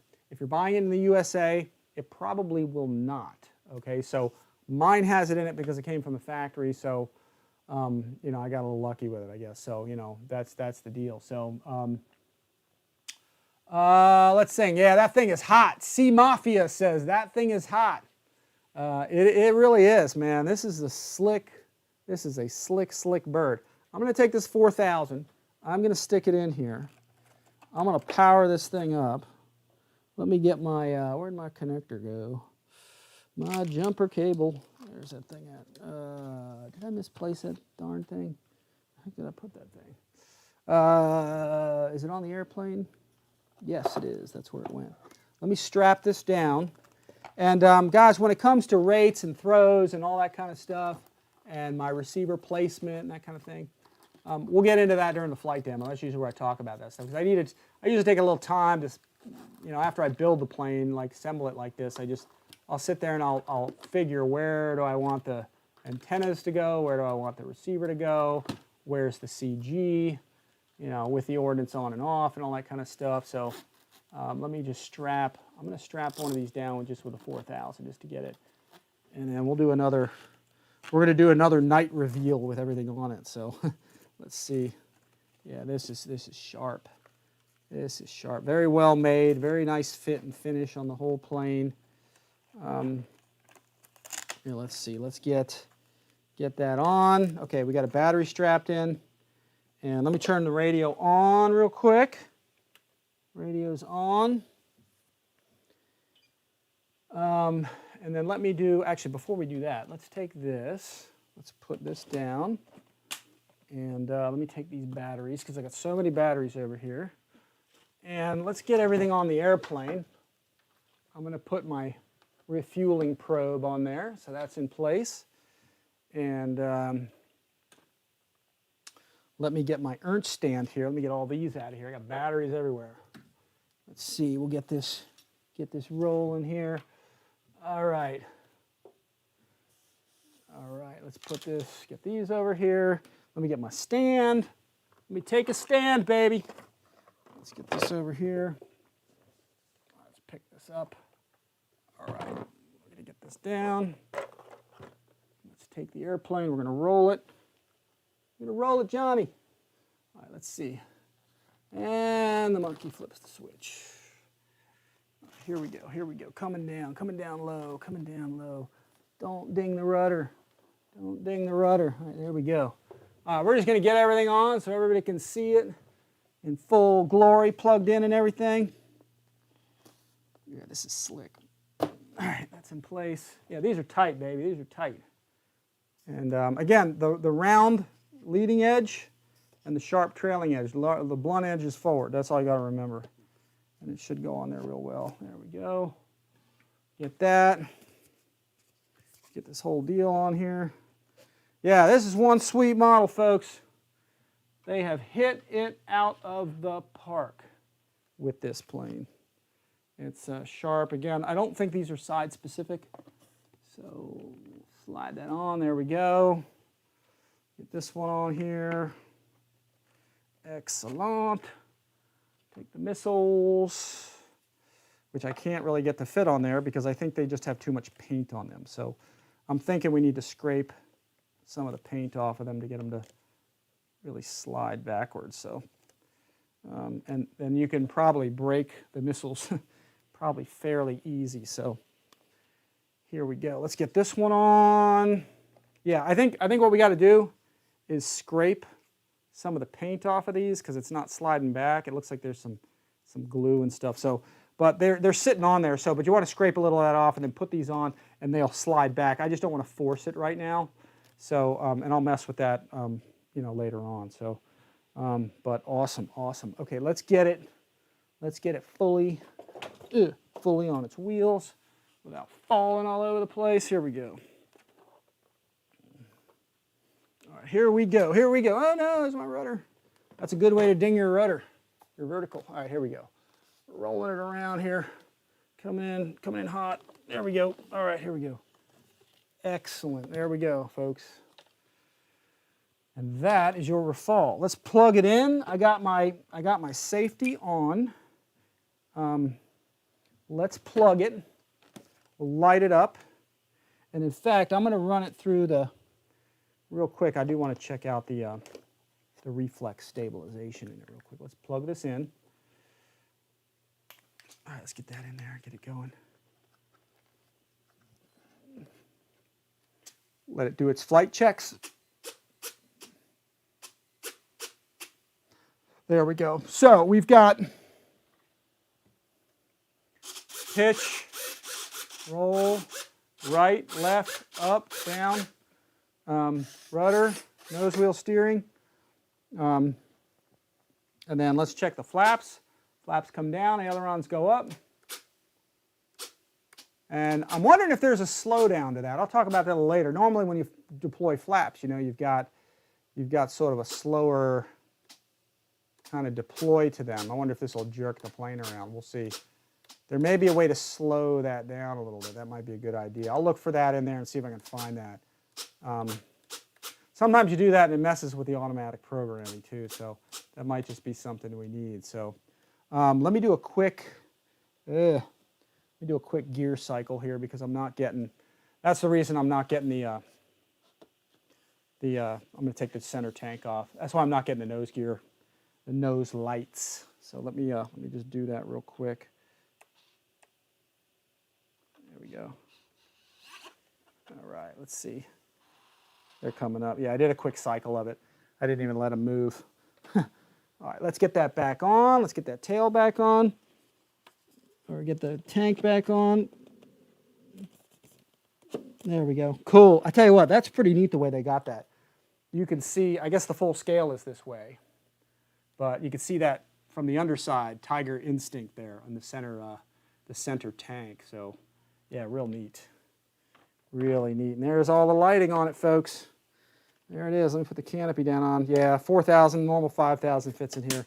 Just absolutely no problem. Let's get those flaps up there. See this thing rock. This is good. All right, let me actually just do a quick motor run here. All right, cool. And let's turn this way.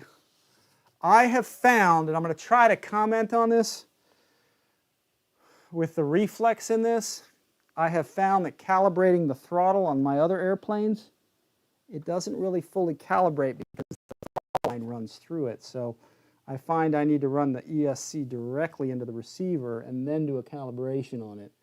And that sets the throttle range normally better. I mean, I haven't been using them that long, but that seems to be kind of how it works. Let me put the throttle up here. Let me try a calibration of the throttle.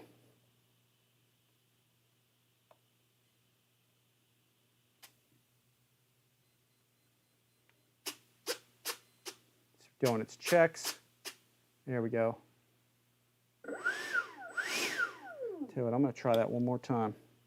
Throttle up, throttle on, plug in.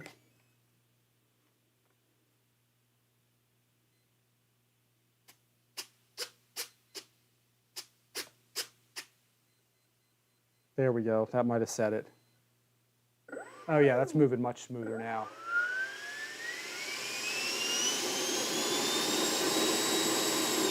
Yeah, that's only like a 5th throttle or something. So, but that's it, guys. That's it, boys and girls. This thing is cool.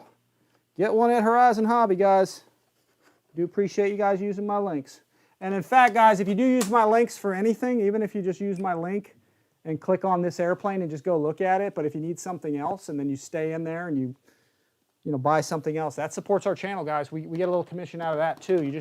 If you just go through there through my link, then we get a little commission. It doesn't cost you guys any extra. You guys still get all sale prices and all that stuff. So let's see. I got. Let me read a couple of these things, folks. This is beautiful. Oh, wait, hang on a second. Hang on.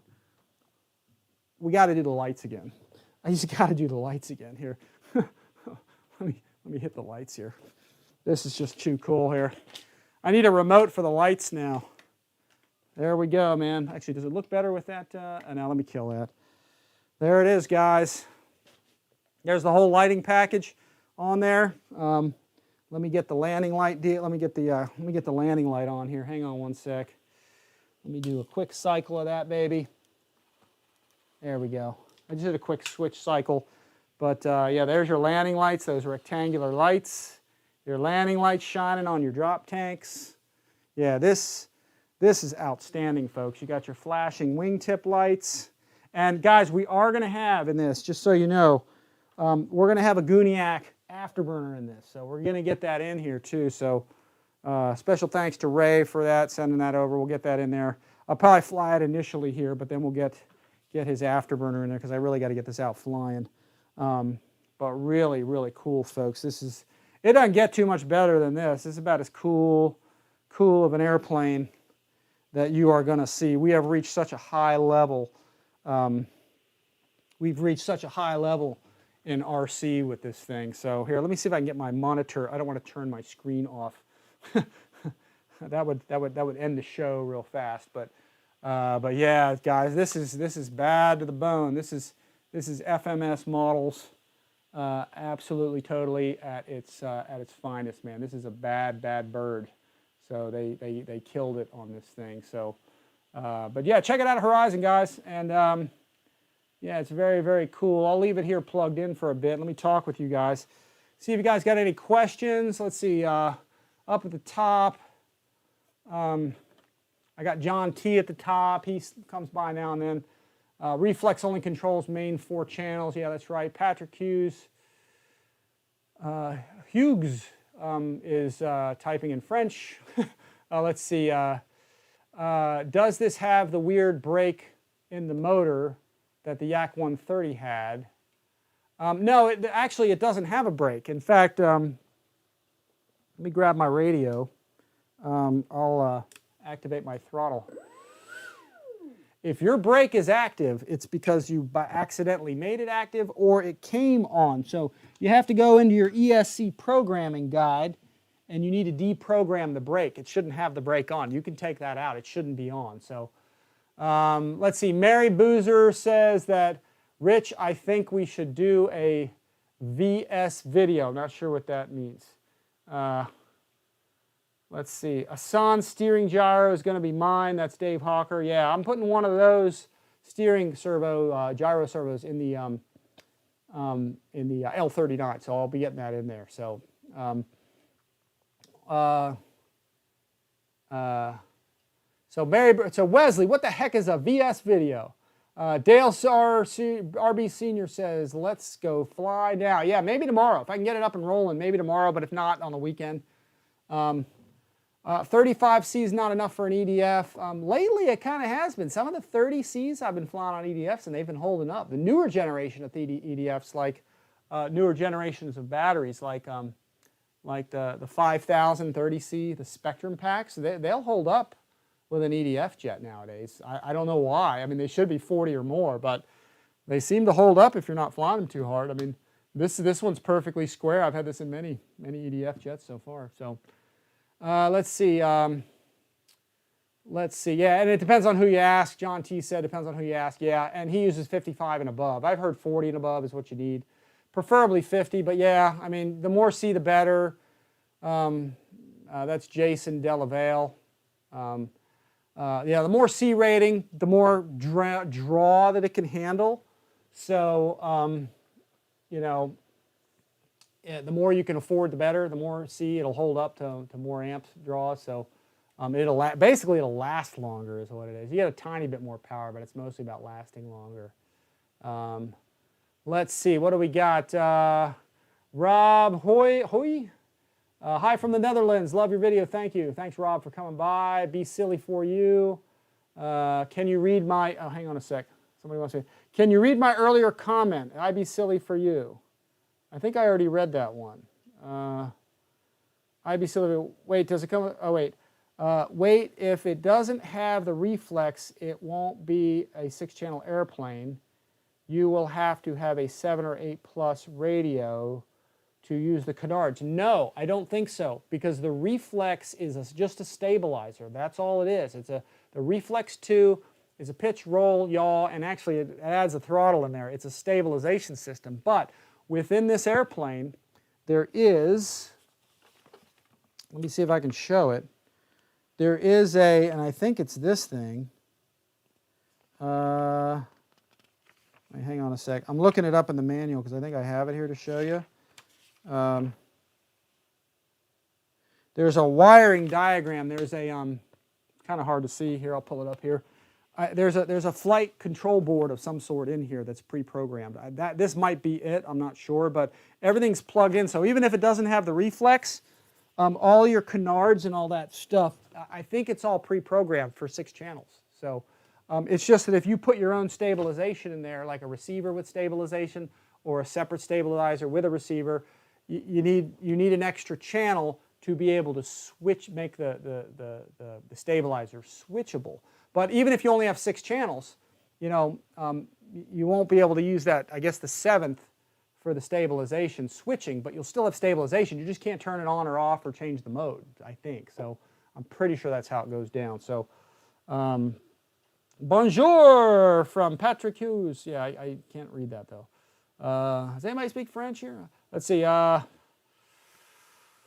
Let's see. Chuck Whiskers. Depends on the plane, the whole setup. You have to put too many amps through the ESC. Yeah, that's right. He's going into the battery stuff again. So let's see. Please post flight video ASAP. Yeah, I'm going to try and get it out there as quick as I can. Maybe tomorrow. We'll kind of see.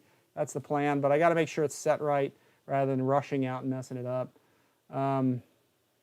Let's see. Sick looking bird. Love these non-standard paint schemes. That's from ETOPS Flight.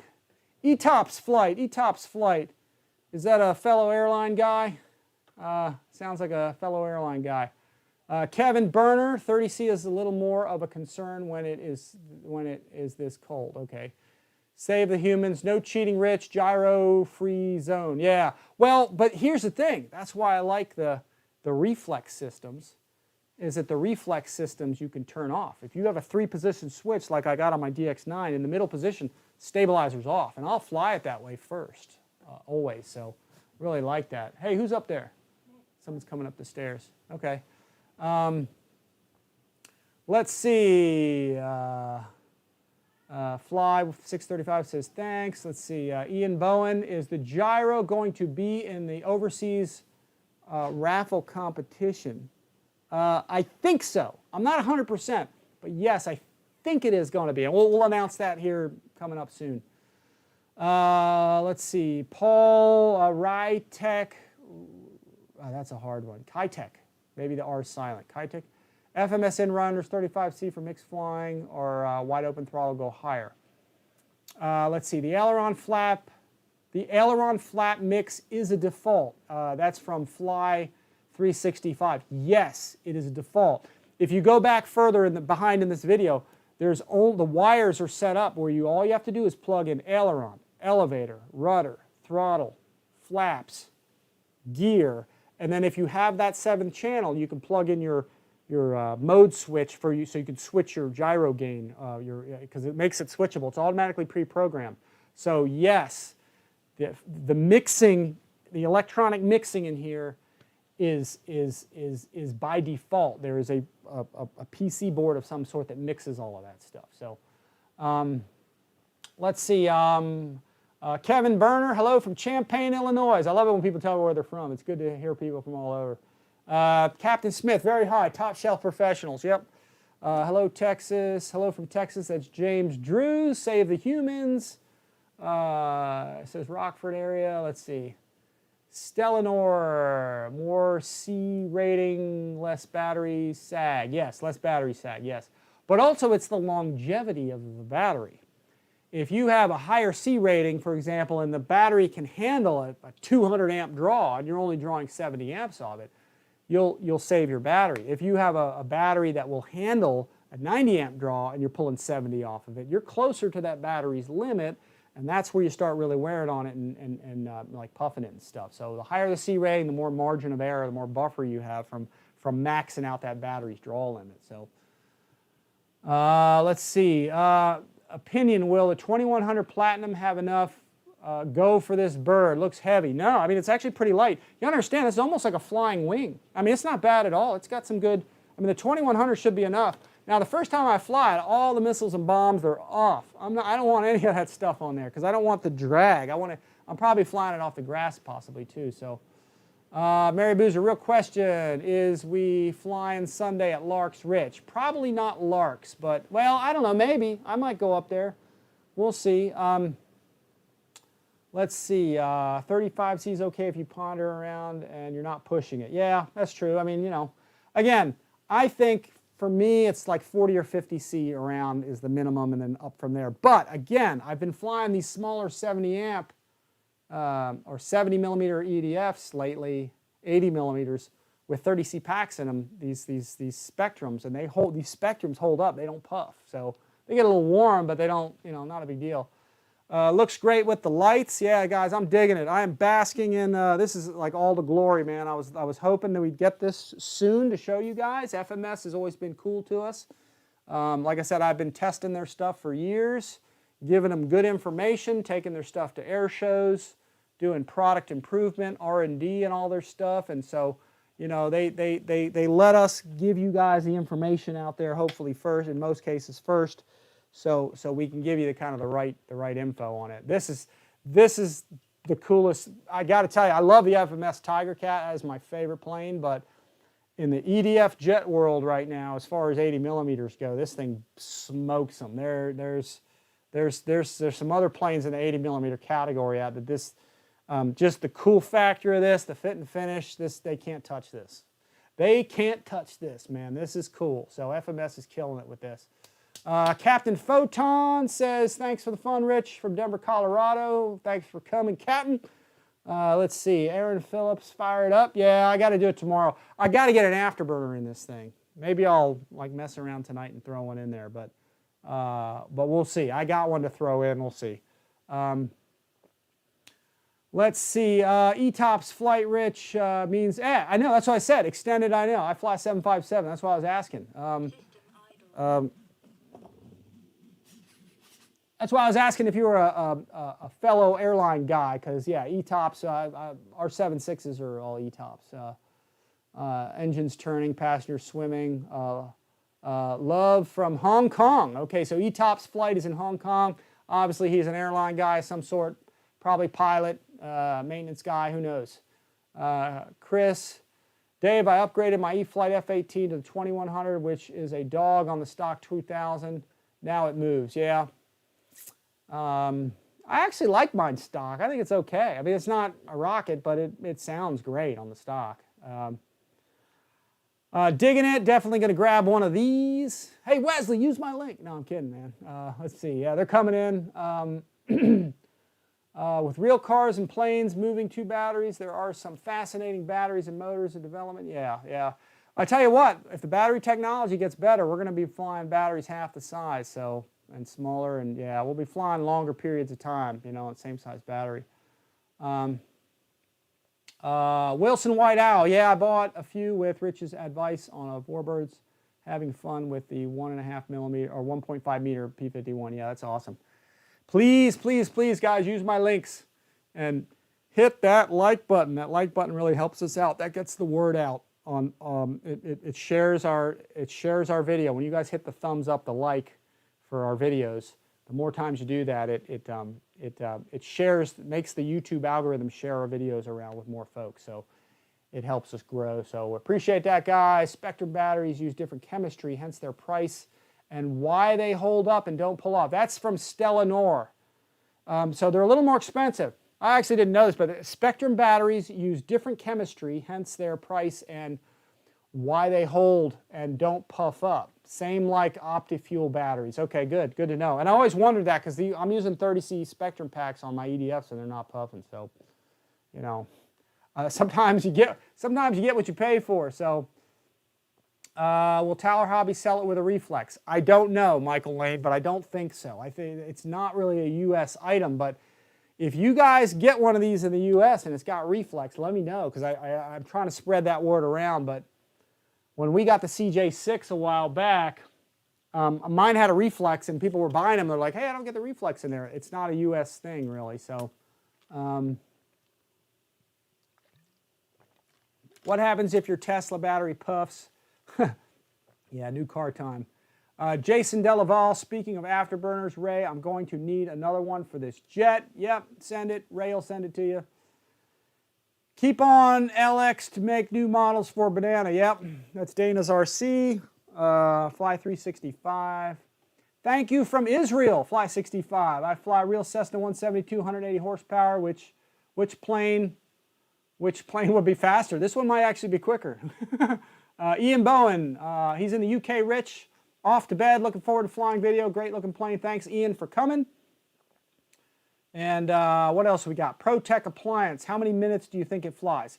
Most EDF jets are 3 to 5 minutes, typically. It just depends on how efficient they are, how you manage your throttle, meaning your usage. If you're full throttle zooming around, you'll be done in 2.5 to 3 minutes.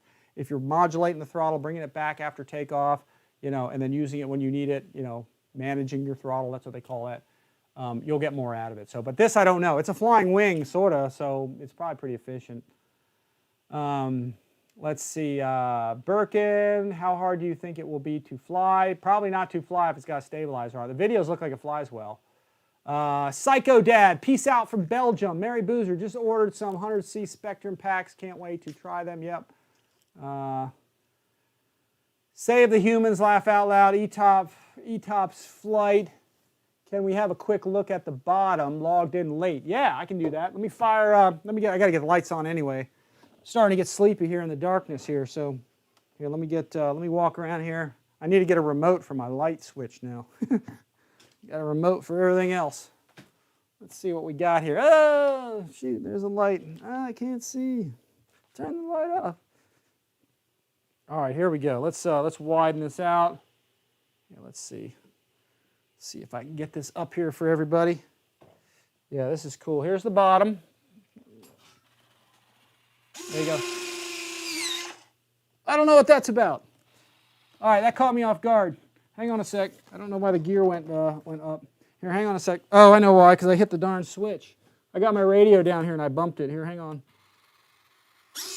There we go. I got my radio leaning up against the thing. There's the, it's closing on my finger. All right, here's the underside without dropping this thing. Tiger Instinct, that's the underside. It's just got those 2 white stripes. And then the side of the drop tanks have the Tiger Instinct logo.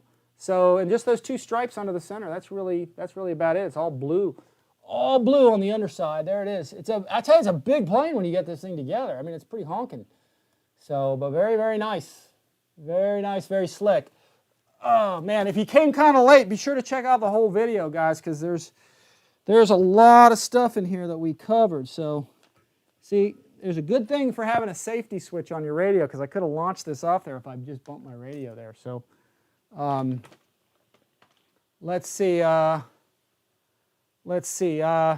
Save the Human says 230 look to land on my FMS A10. Nah, the A10 will fly a lot longer than that. You're probably using too much throttle, or your battery's small or something. That plane will fly for 3.5 to 5 if you're careful. It's a straight wing jet. I mean, it'll fly for quite a while. Sky Yen said, thank you for the video, sir. I appreciate you coming, Sky. ETOP says, we have a quick look at the bottom. Oh, you already said that's right. First flight, always land after 3 minutes, rule of thumb. That's from Josh. Yeah, but keep it short. The first one, no need to push it. Just keep it short. And in fact, you want to do that because if your first approach and landing sucks, you got power to go around and do it again. So yeah, that's pretty much you want to try, if anything, in the beginning. Just save some energy for another landing for some go-arounds and stuff. So let's see. Rob Hoy says, do you have a lot of rules for flying these birds? Yeah, nowadays more so than normal, yeah. Wes is still waiting for This is from Will G. Wesley, still waiting for your take on the LX models B25. Yeah, he's probably still working on it. That's what it is. Because it takes a little work, but when you get it going, it's awesome. You know, check out my video on that, guys. It's a good video. Let's see. What do we got here for viewers? Man, let's see. Oh, we still got 104 guys here. We were up to 160, 170, 180, I think, guys. I appreciate you guys coming. This is awesome. I know it's a very popular, you know, airplane, but I do appreciate you guys really coming and really staying with me and watching, especially after our first kind of failure to start debacle. So I think that's just because of the multiple camera thing. So yeah, Chris, I got a bonus gear cycle. Yeah, my radio was leaning up against this bar, and when it went back, it just hit the gear switch. So. Michael Rajka, hey guys, late for the party. Michael, there's a lot of good info in here. Watch the whole video. Make sure you check it out for sure. E-Top's flight, sweet cheers, he says. Clap on, clap off. Yeah, I hope that's not how. That's a bad way to fly. Will G said, just finishing her up, hopefully flying this weekend, putting the FMS Tiger Cap props on her on Rich's recommendation. Yeah, the props are good for that. Rich, keep making more live video. It's nice to share knowledge. Yep, that's what I'm here for, guys. That's why it's called, that's why I called it RC Informer. It's for information, guys. It's not really, this is really not a sales platform. It's become that because to a certain extent, because a lot of guys have already been doing that, and I've been the one kind of sort of missing out on that. So I figured, all right, might as well do a little bit with that. So I started doing that. So if you guys, you know, again, purchase through my links and stuff, that supports us. We appreciate that. It pays for our gas and stuff. So let's see. Well, yeah, Rich, keep making more live videos. It's nice to share knowledge. We all learn from each other. Can't wait to see you flying this beauty. Yeah, me too. Don't forget to scream as usual. Yeehaw. Yeah, that's pretty much standard operating procedure. So. Excellent, Wes, thanks. RC Castle sells reflex for about 15 bucks. Yeah, the reflexes are nice, guys. They're little, they're small. You can add them to anything. You know, I don't know how to program them specifically for a non-FMS plane, but it's nice because you can just pull up there on FMS's site, pull down the application, and you can plug into your computer the reflex, and you can just flash that reflex for the specific plane that you have, FMS plane. But I think you can adjust the gains for other planes too, but I'm not really sure how to do it because I haven't done it. So I usually don't fly with flight stabilizers at all, guys, unless it's already in the airplane. And there's one or two planes I think that need one that I've been meaning to put them in, but never really got around to it, and I might do that at some point. So Wilson Whiteowl says, I think it was up to 182 at one point. Yeah, it got up pretty high. That's probably this is probably my biggest biggest event, and it's Wednesday. And the reason I did it today, I would have waited for the weekend, but I did it today because I want to get it out there and flying. I didn't want to just have it sitting here until Saturday and then do this. So, and I wanted to get it out to you guys. So you guys can check it out. You know, that way people can rewatch this too. We had a lot of good info in this, and I don't think we had any lag except for that first one. So, which we stopped, and this whole video I think is pretty clean. So. Let's see. Yep, agree with Rich on the LXB25. There's definitely more work to it. Yeah, I get it right, but I think it's worth it in the end. It flies great. Will G said, top knot, Rich. Another great live feed. Great work. Thanks for coming, Will. I'd be silly. Good night from Louisville, Kentucky. Thanks for coming. Hangar 51. But Wes, it's a Banana Hobby plane. Laugh out loud. Like I say, guys, Banana Hobby's coming up with cool stuff. Here, let me throw this up there. What part of the U.S. are, oh wait, IB Silly says, what part of the U.S. you are around? I'm a truck driver. I travel with one plane. Oh, I'm in Orlando, Florida. So, east side of town. E-Top's flight say you don't need a stabilizer. You're a great pilot. Your landings are, yeah. I've had some bad ones though. Wes saw one the last time that we were out flying at what was it, Imperial RC. In fact, we're going to be at Imperial, guys, February 4th, 5th, 6th, 7th or something. Yeah, Imperial's got their yearly thing. We'll be there with a bunch of, I'll probably have this there.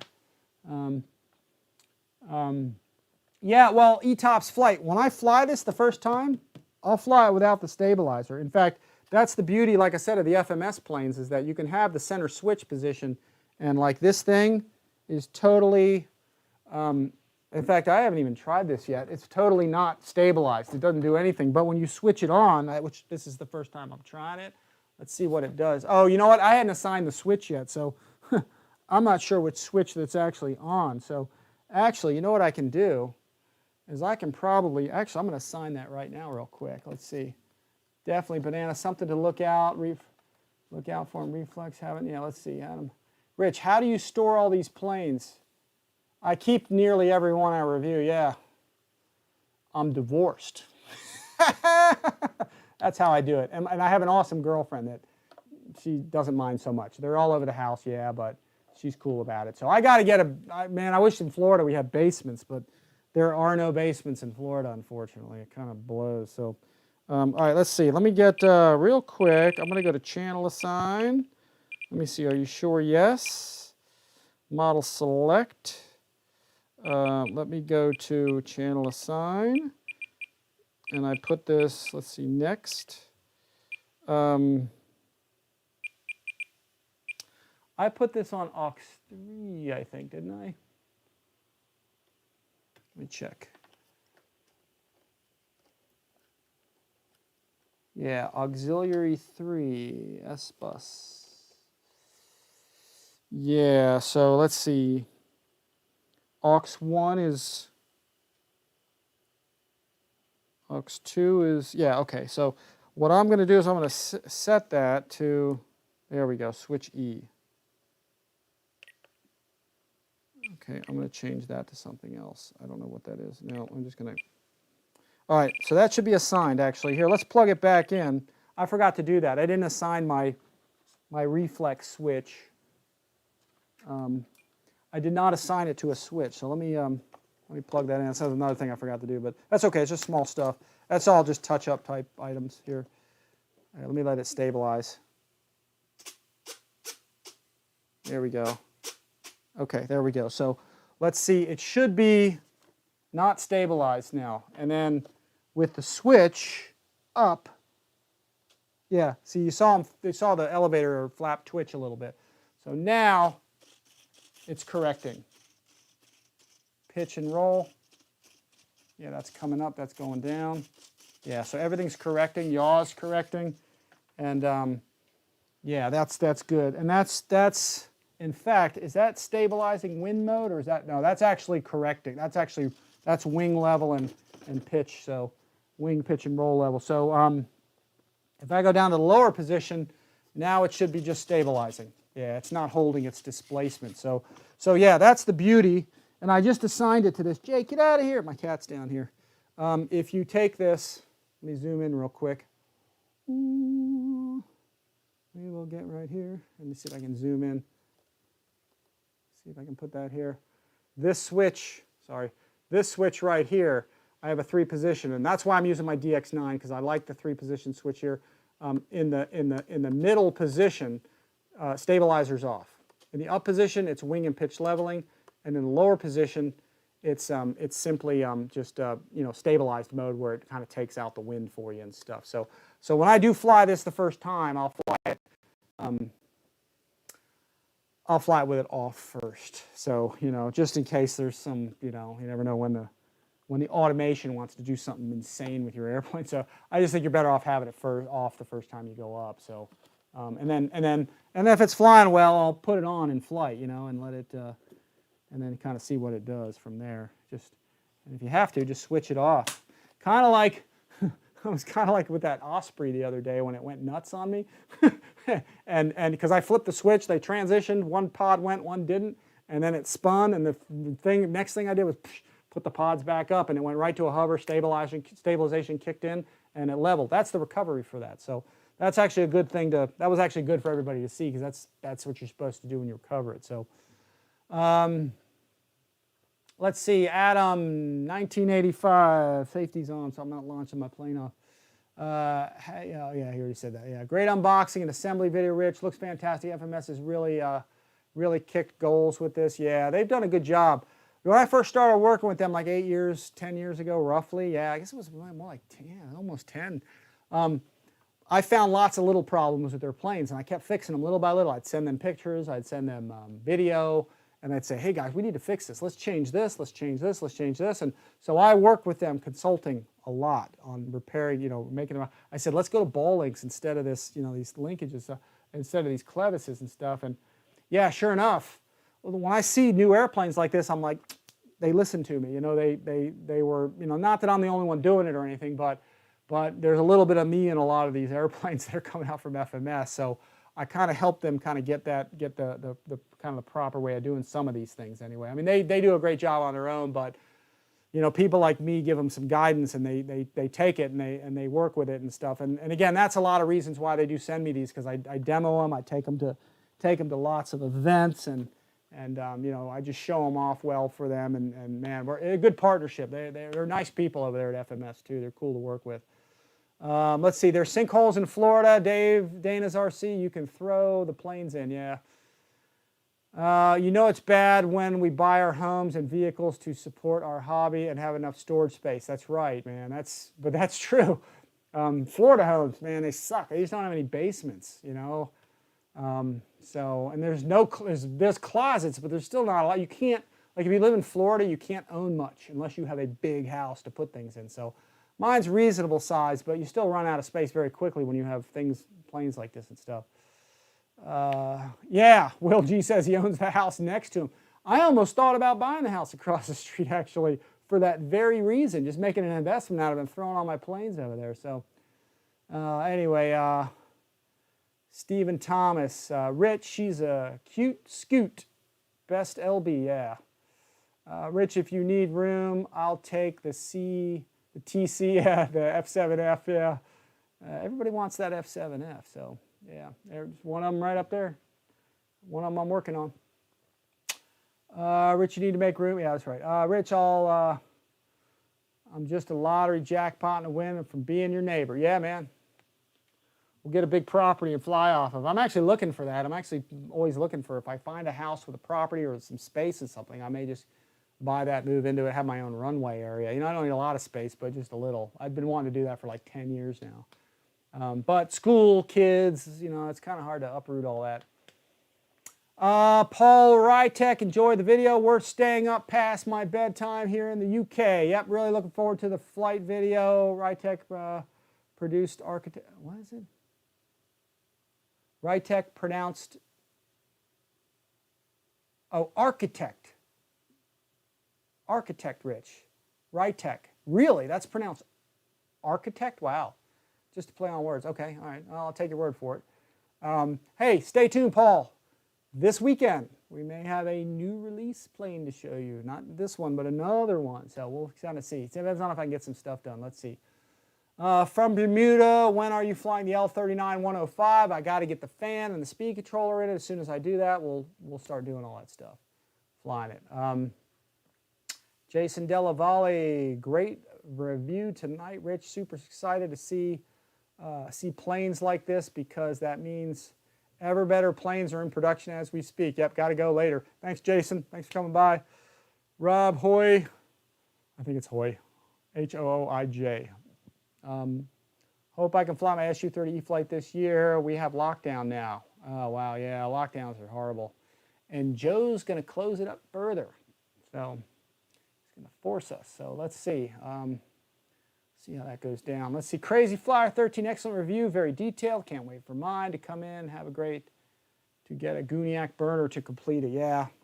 I'll be putting the Guniac in this, the burner. Yeah, this is awesome, guys. This is, they're killing it. They're totally killing it. Here, let me cycle my, get my nose gear light on. Let's switch that on. There we go.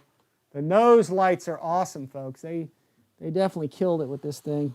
Yeah, let's get zoom in on those. Yeah, that's impressive, folks. I love those rectangular landing lights. That is just, that's slick. Like I said, I know it's French, but man, it looks like some kind of darn race car Ferrari.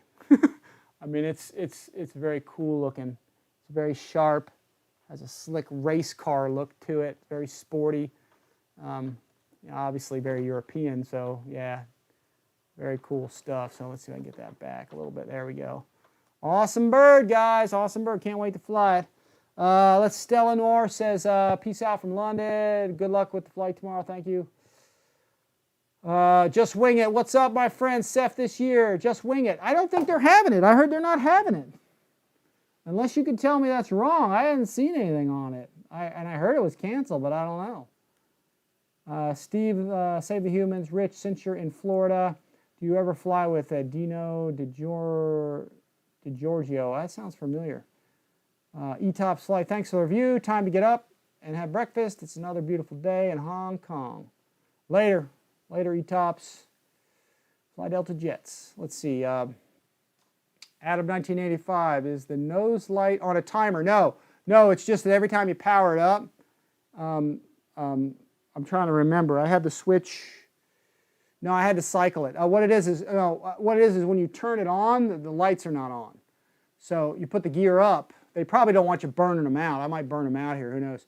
And then when you put the gear up and then you put them back down, they come on when it comes on because you don't want them just sitting there burning all the time. I'm doing it because I'm just trying to show it to everybody.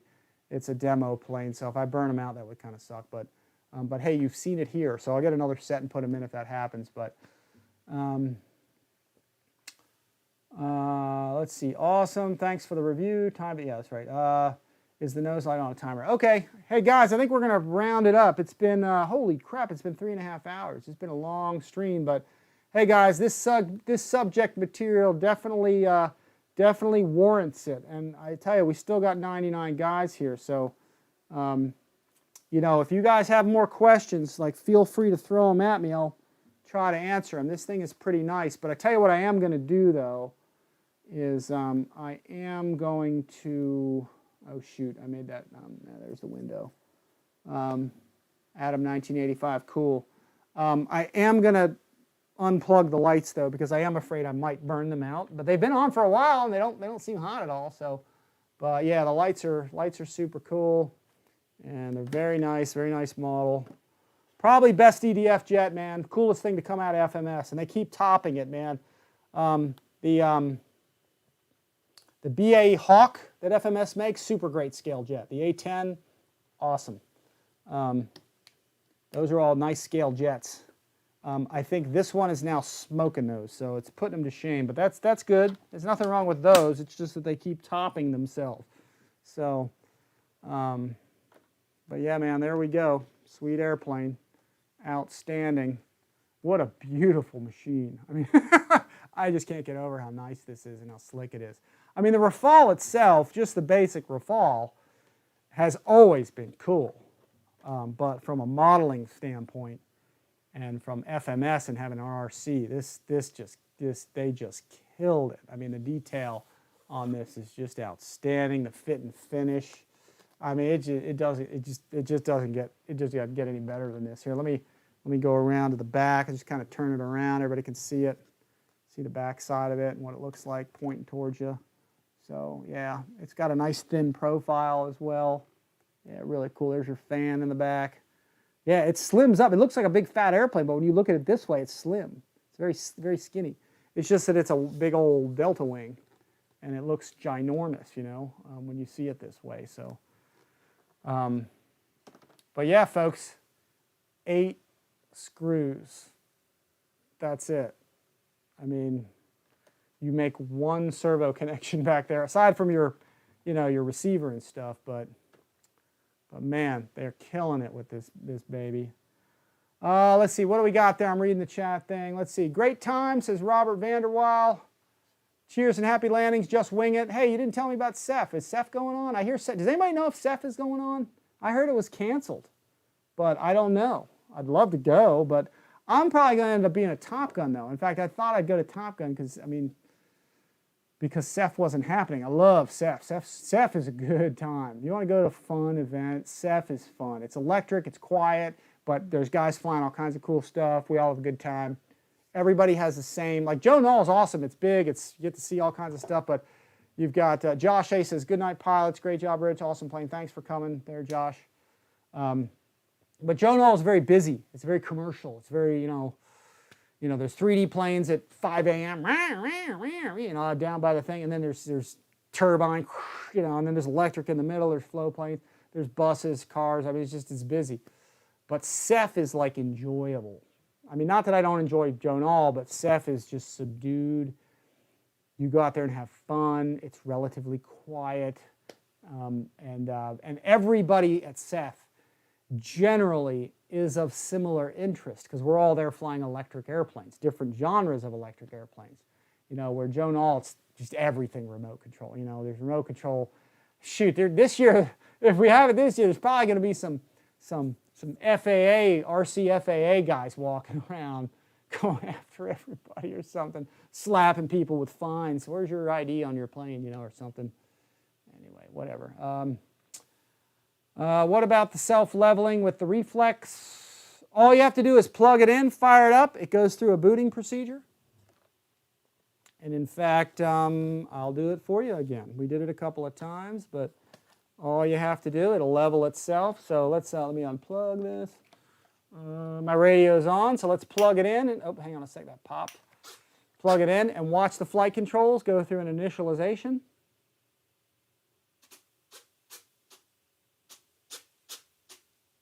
Pitch and roll, and that's it. It's now initialized, ready to fly. That's it.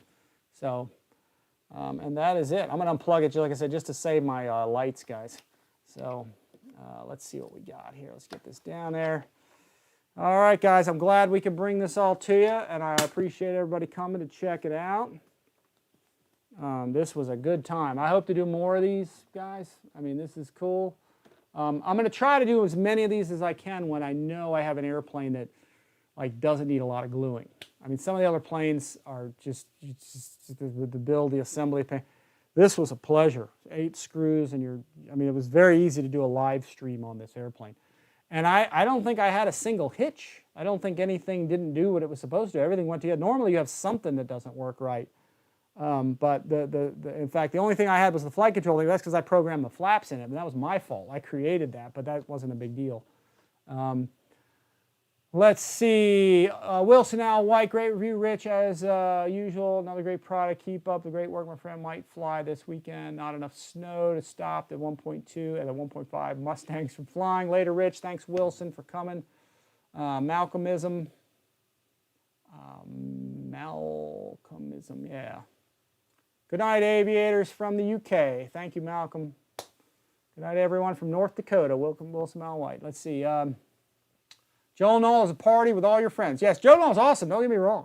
I'm just merely saying that Seth is like a very relaxed electrical event. More of the whole group has similar interests in electric planes, and it's pretty quiet. So Dana's RC said, I laughed so hard when you said I'm divorced. Yeah, women don't like us men to not spend every penny we make on toys.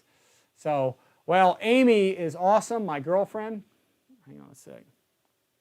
See if I can find her on here. All right, I need some more. Let's do some more eye candy. Might as well. What the heck? Let's just do that. Here, let's type in free wing F14. Little bit of eye candy. There's nothing wrong with that. Let's see. Amy's awesome.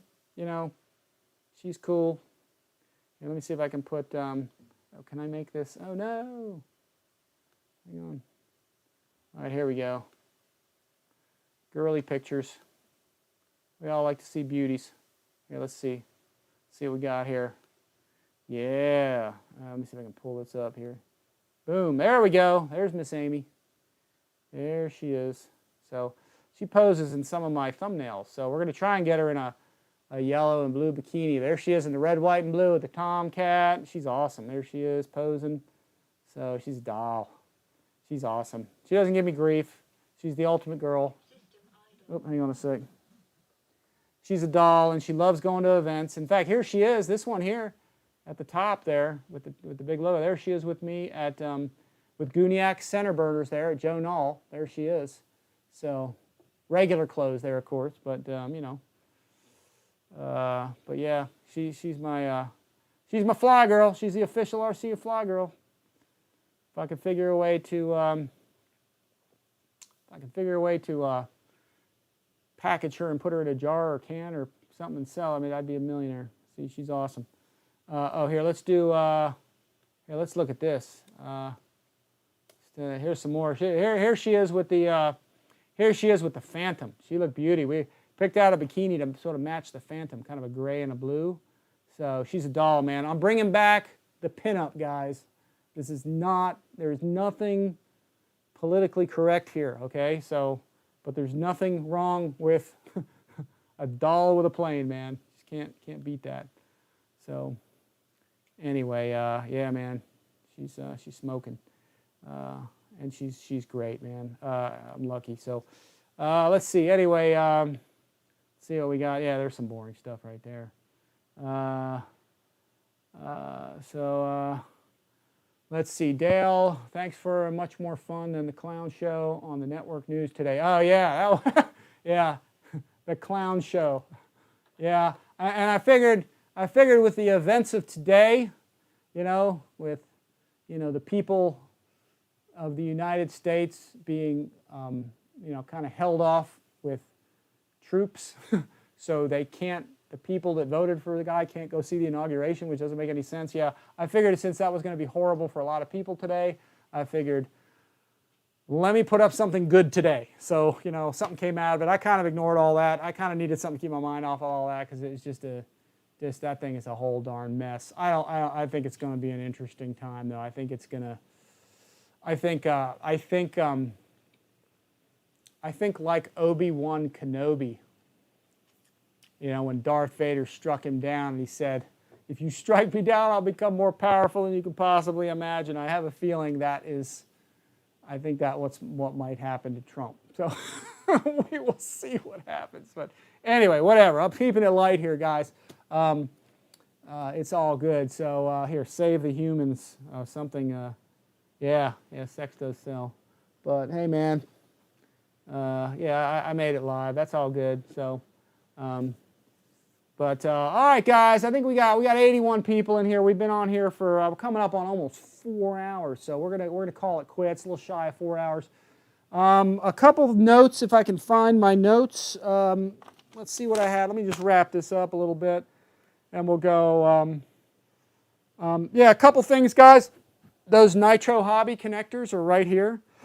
So if you guys want to get some of those connectors, they're awesome. I don't make a commission or anything off of them, so I'm just merely showing you. I've been using these here lately. They're one-piece connectors.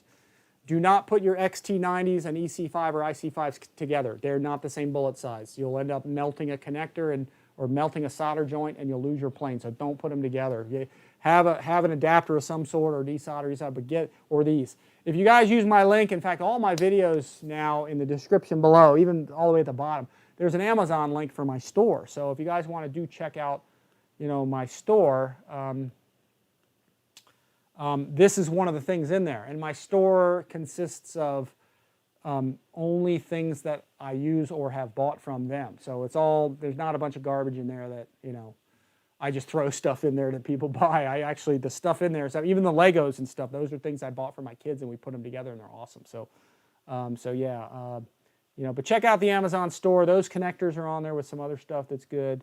What else? The Ernst stands. Check those out, guys.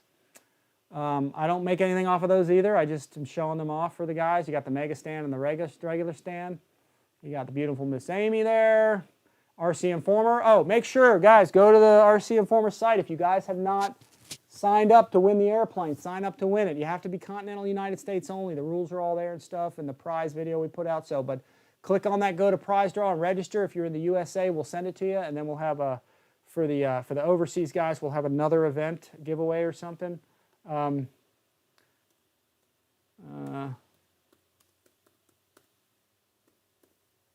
And there's the Rafale, guys. Get them while they're hot. It is a pre-order. So next shipment February, I would imagine that these will go quick if they are not gone already. So I think it is. Is it allowing a pre-order? Yeah, it is allowing a pre-order. So, but if you don't get them, they'll be gone, and you'll be waiting until March or April or May or whatever, because these things are going to go hot, I think. So I'm impressed with it. Yeah, there's the Amazon store, whatever. Okay, there's our thing there. So yeah, all that stuff. Make sure you guys check all that out. Let's see. Again, new release coming. I want to thank all the sponsors once again. Those are all my guys at the top. There's even more of them, and I'll put some more. You know, Banana Hobby, they're awesome. Banana Hobby has, again, guys, the promo code. If you guys are looking for lipo-safe bags, again, I don't make anything off these either. I'm just kind of helping them out with that. And there is a promo code, which I will throw back up here. It's good for, I think she said, 30 days, I think. So if you guys want good battery bags, good charging bags, here, big ones, little ones. Banana Hobby has some really nice ones. These are really super nice, the ones they have there. And you can get 20% off if you use that code RCI20 I just put up there. So check it out. Again, I don't profit from these. They asked me if I would help promote them. There's big sizes that you can hold, like lunch bags. You know, little ones. This one is, actually, this is a nice one for a single, but if you ever have a battery blow up or catch fire in here, these things really just buy you some time. I mean, they're not totally explosion proof or anything. I mean, if something blows up or catches fire, it'll eventually get out of this bag, but this will kind of contain it initially, you know, so you can deal with it or whatever. This one holds six batteries, here, here, here, and then here, here, here. So all kinds of sizes. So use that discount code RCI20 for it. And then what else was on my list here? I'm actually sort of organized. Let's see. Nitro Happy is the doctor. We talked about that. The battery floor, I'll get that in there. We'll talk about that in the flight demo because I'm going to put my shelf liner in this. Let's see. Radio switches. Yeah, okay. I think that's it, guys. Any last minute stuff before we close this out, folks? Let me pull up my chat stream there so I can see everybody on there. You can see all the analytics. We got a lot of guys here. I really appreciate you guys coming, man. This is awesome. I've been working pretty hard to make this a reality today. We've been working with FMS for a long time to bring you this plane and the other new releases like the Corsair. You know, we work pretty hard at this stuff. So we do appreciate you guys coming, definitely. We'll have more cameras and more views and more angles as time goes on. So we got new computers coming, all kinds of things. Let's see. Awesome show, beautiful plane. John Rothberg, no doubt. Keep this episode going for 4 years. Yeah. Yeah, no doubt. Keep this episode. Yeah, okay. Yeah. Running late. Howdy, all. I just got here. That's classic. I just got here is his name, and he says running late. Howdy, y'all. All right, watch the whole video, man. It was really good. We covered a lot of good detail on this thing. It was a good video. Lots to see here. LEDs don't get hot, laugh out loud. Yeah, well, yeah, no, I know. Well, actually, some LEDs generate some heat. I've touched LEDs where they're a little warm, but these didn't even, yeah. So, yeah, but they don't, very little to none, yeah. John T. Thanks, John T. He's up there with shout out. Hit that like button, guys. I appreciate that on the way out. That helps us out. Michael Rajka. Messiah, I think it comes with connecting wires. Yeah. RCI 20. Yeah, that's RC. Did I put 120? Did I actually do that? No. Yeah, RCI. That stands for RCINFORMER 20% off is what that stands for. So RCI 20 on the battery bags at Banana Hobby. If you get them, put that code in checkout and you'll get 20% off on it all. So I think it's just the bags though. So okay. Oh wait, hang on. I lost my chat log there again. Let's see. Okay, it's on the screen here. Let's see. Great show, John Pellegrino. Thank you very much. As always, stay fly like, as I always say, fly it like you stole it and enjoy it. Thanks again. Crazy Flyer. Rob Hooch, hope you can tell the settings after you burn. What do you say? Hope you can tell the settings after you fly this plane. Yeah, I should be able to. Cool thing is, guys, is this is all pre-programmed. You just plug in your aileron, elevator, rudder, throttle, flaps, gear, and your rate switch, and everything's mixed. You just go fly. You got to make sure everything's normal direction. You know, you got to make sure you have, you know, your ailerons are going the right way, elevator's going the right way, and I had to reverse my aileron, so my aileron control is backwards. So, yeah, that would be a bad day. So, always check all that stuff out. What else? Chris Payne says, you have influenced me, Chris, from the UK. See some of you at GB's live stream tonight. That's Joe Pellegrino. Rob says, thanks for the great show. Thank you for coming. Chief ERC here in the UK and sunny Wales. All right. Dale, RB Jr., hi, Gary. I just got here. Message held for review. Somebody had a, I'm going to release that and see what that says. Please hit the like, share. Yeah, there we go. I made that. That's Save the Human says, please hit the like and share and subscribe button. Thanks, man. Appreciate that. Very cool. Ricky Thrower. Okay, guys, I think we are done. Thank you for coming. We've got, let me just do a last head count here. 78 left, guys, after, geez, after an hour and, or sorry, what is it? Yeah, man, we're almost at 4 hours. So I didn't really plan on going that long. But yeah, this is worth it, though, guys. This is a plane that is worth the time. And I really appreciate you guys coming here. FMS is killing it with this stuff. Beautiful model. I'll get the flying demos out as quick as I can. I don't want to rush, so tomorrow might be a little soon. But I'll try to work on it tonight and see if I can get it rolling for everybody. So anyway, how long of a runway do you think is required? I don't know. Fly out of a church parking lot. Yeah, that'd probably be enough. I'm probably going to fly mine off grass the first time because I think this is to be a good grass jet. Grass is forgiving. I think it's got plenty of power. I saw a video of it flying off grass, so we may do that. Now, people want to know if it flies off grass. The main wheels are good enough for grass. They're all bearing supported. Nose wheels, they're double. Our field is good enough for it too, so I know that. Not all grass can, you can handle with this kind of stuff. So, but awesome bird, guys. I think that is it. Well, what else? A couple guys are jumping in. What's the weight of it, Rich? And how would you compare it to the new Griffin from Freewing? The Griffin from Freewing's nice. I haven't flown it. I don't know enough about the Griffin other than some of the videos I saw. I think that's a nice plane too. I like this. I think it looks cooler, but I mean, it's kind of to each his own. They're almost similar airplanes. So here, let me see what the, I don't remember the weight. Here, let's see. See what we got here. Yeah, figures I got that stupid thing there. Does it show the weight? No, it does not. Actually, hang on. Let's get the instructions. I'll get that going here. Let's see what we got. What do I do with those things? Where's the instructions? Trying to find that so I can get the weight off of it for you there. Where'd those things go? They're missing in action. The heck did those things go? Well, anyway, I don't know where that went. Got those instructions someplace. Let's see. That's not it. Did I drop them on the floor? All right. Well, anyway, I don't know where the instructions went. They're gone. All right, it's late. It's going to be hard to find those. Where the heck did the instructions go? I was going to read that to you here. All right, well, anyway. Oh, here it is. I got battery bags on it. Here, let's see. Let me get this here for you. We'll do some zoom in here. Zoom action. Yeah, here we go. See how close we can get to this. Here. Gotta love the modern technology of zoom. Yeah, look at that. I could go run up there, but I could just zoom it. So there's your weight, about 3280 on the grams. So on it. So anyway, yeah. Gotta love optical cameras. Yep, with remotes. So.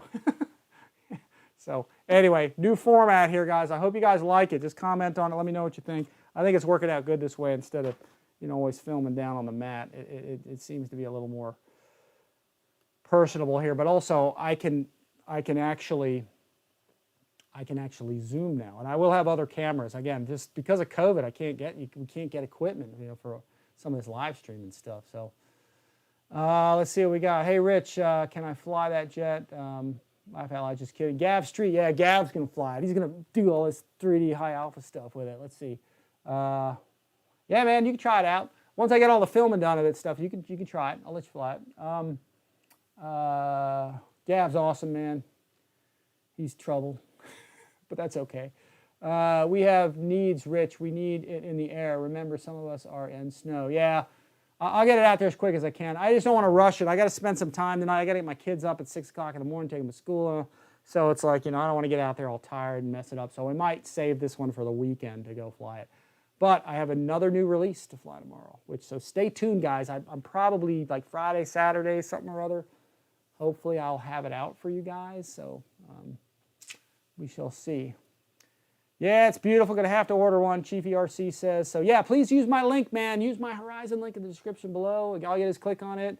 It opens up the web page. If you take it from the web page, put it in your cart from there, and you buy it that way. That's how it attaches our cookie to it and gives us credit for it. It doesn't cost you anything, so yeah.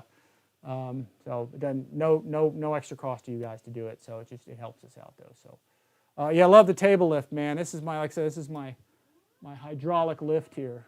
It's electric, but it's cooler to say hydraulic. Yeah, there you go. See, I could get, actually what I do is it helps me to actually get under the airplanes and kind of work on them from underneath. I can get them way, way up there. So another fine Costco product. So, and plus it has that carrier deck simulation type thing, so it makes you feel like you're, you know, you're going up to the flight deck to, you know, do a mission or something. So anyway, love the lift table, all good things. Costco, the lift table.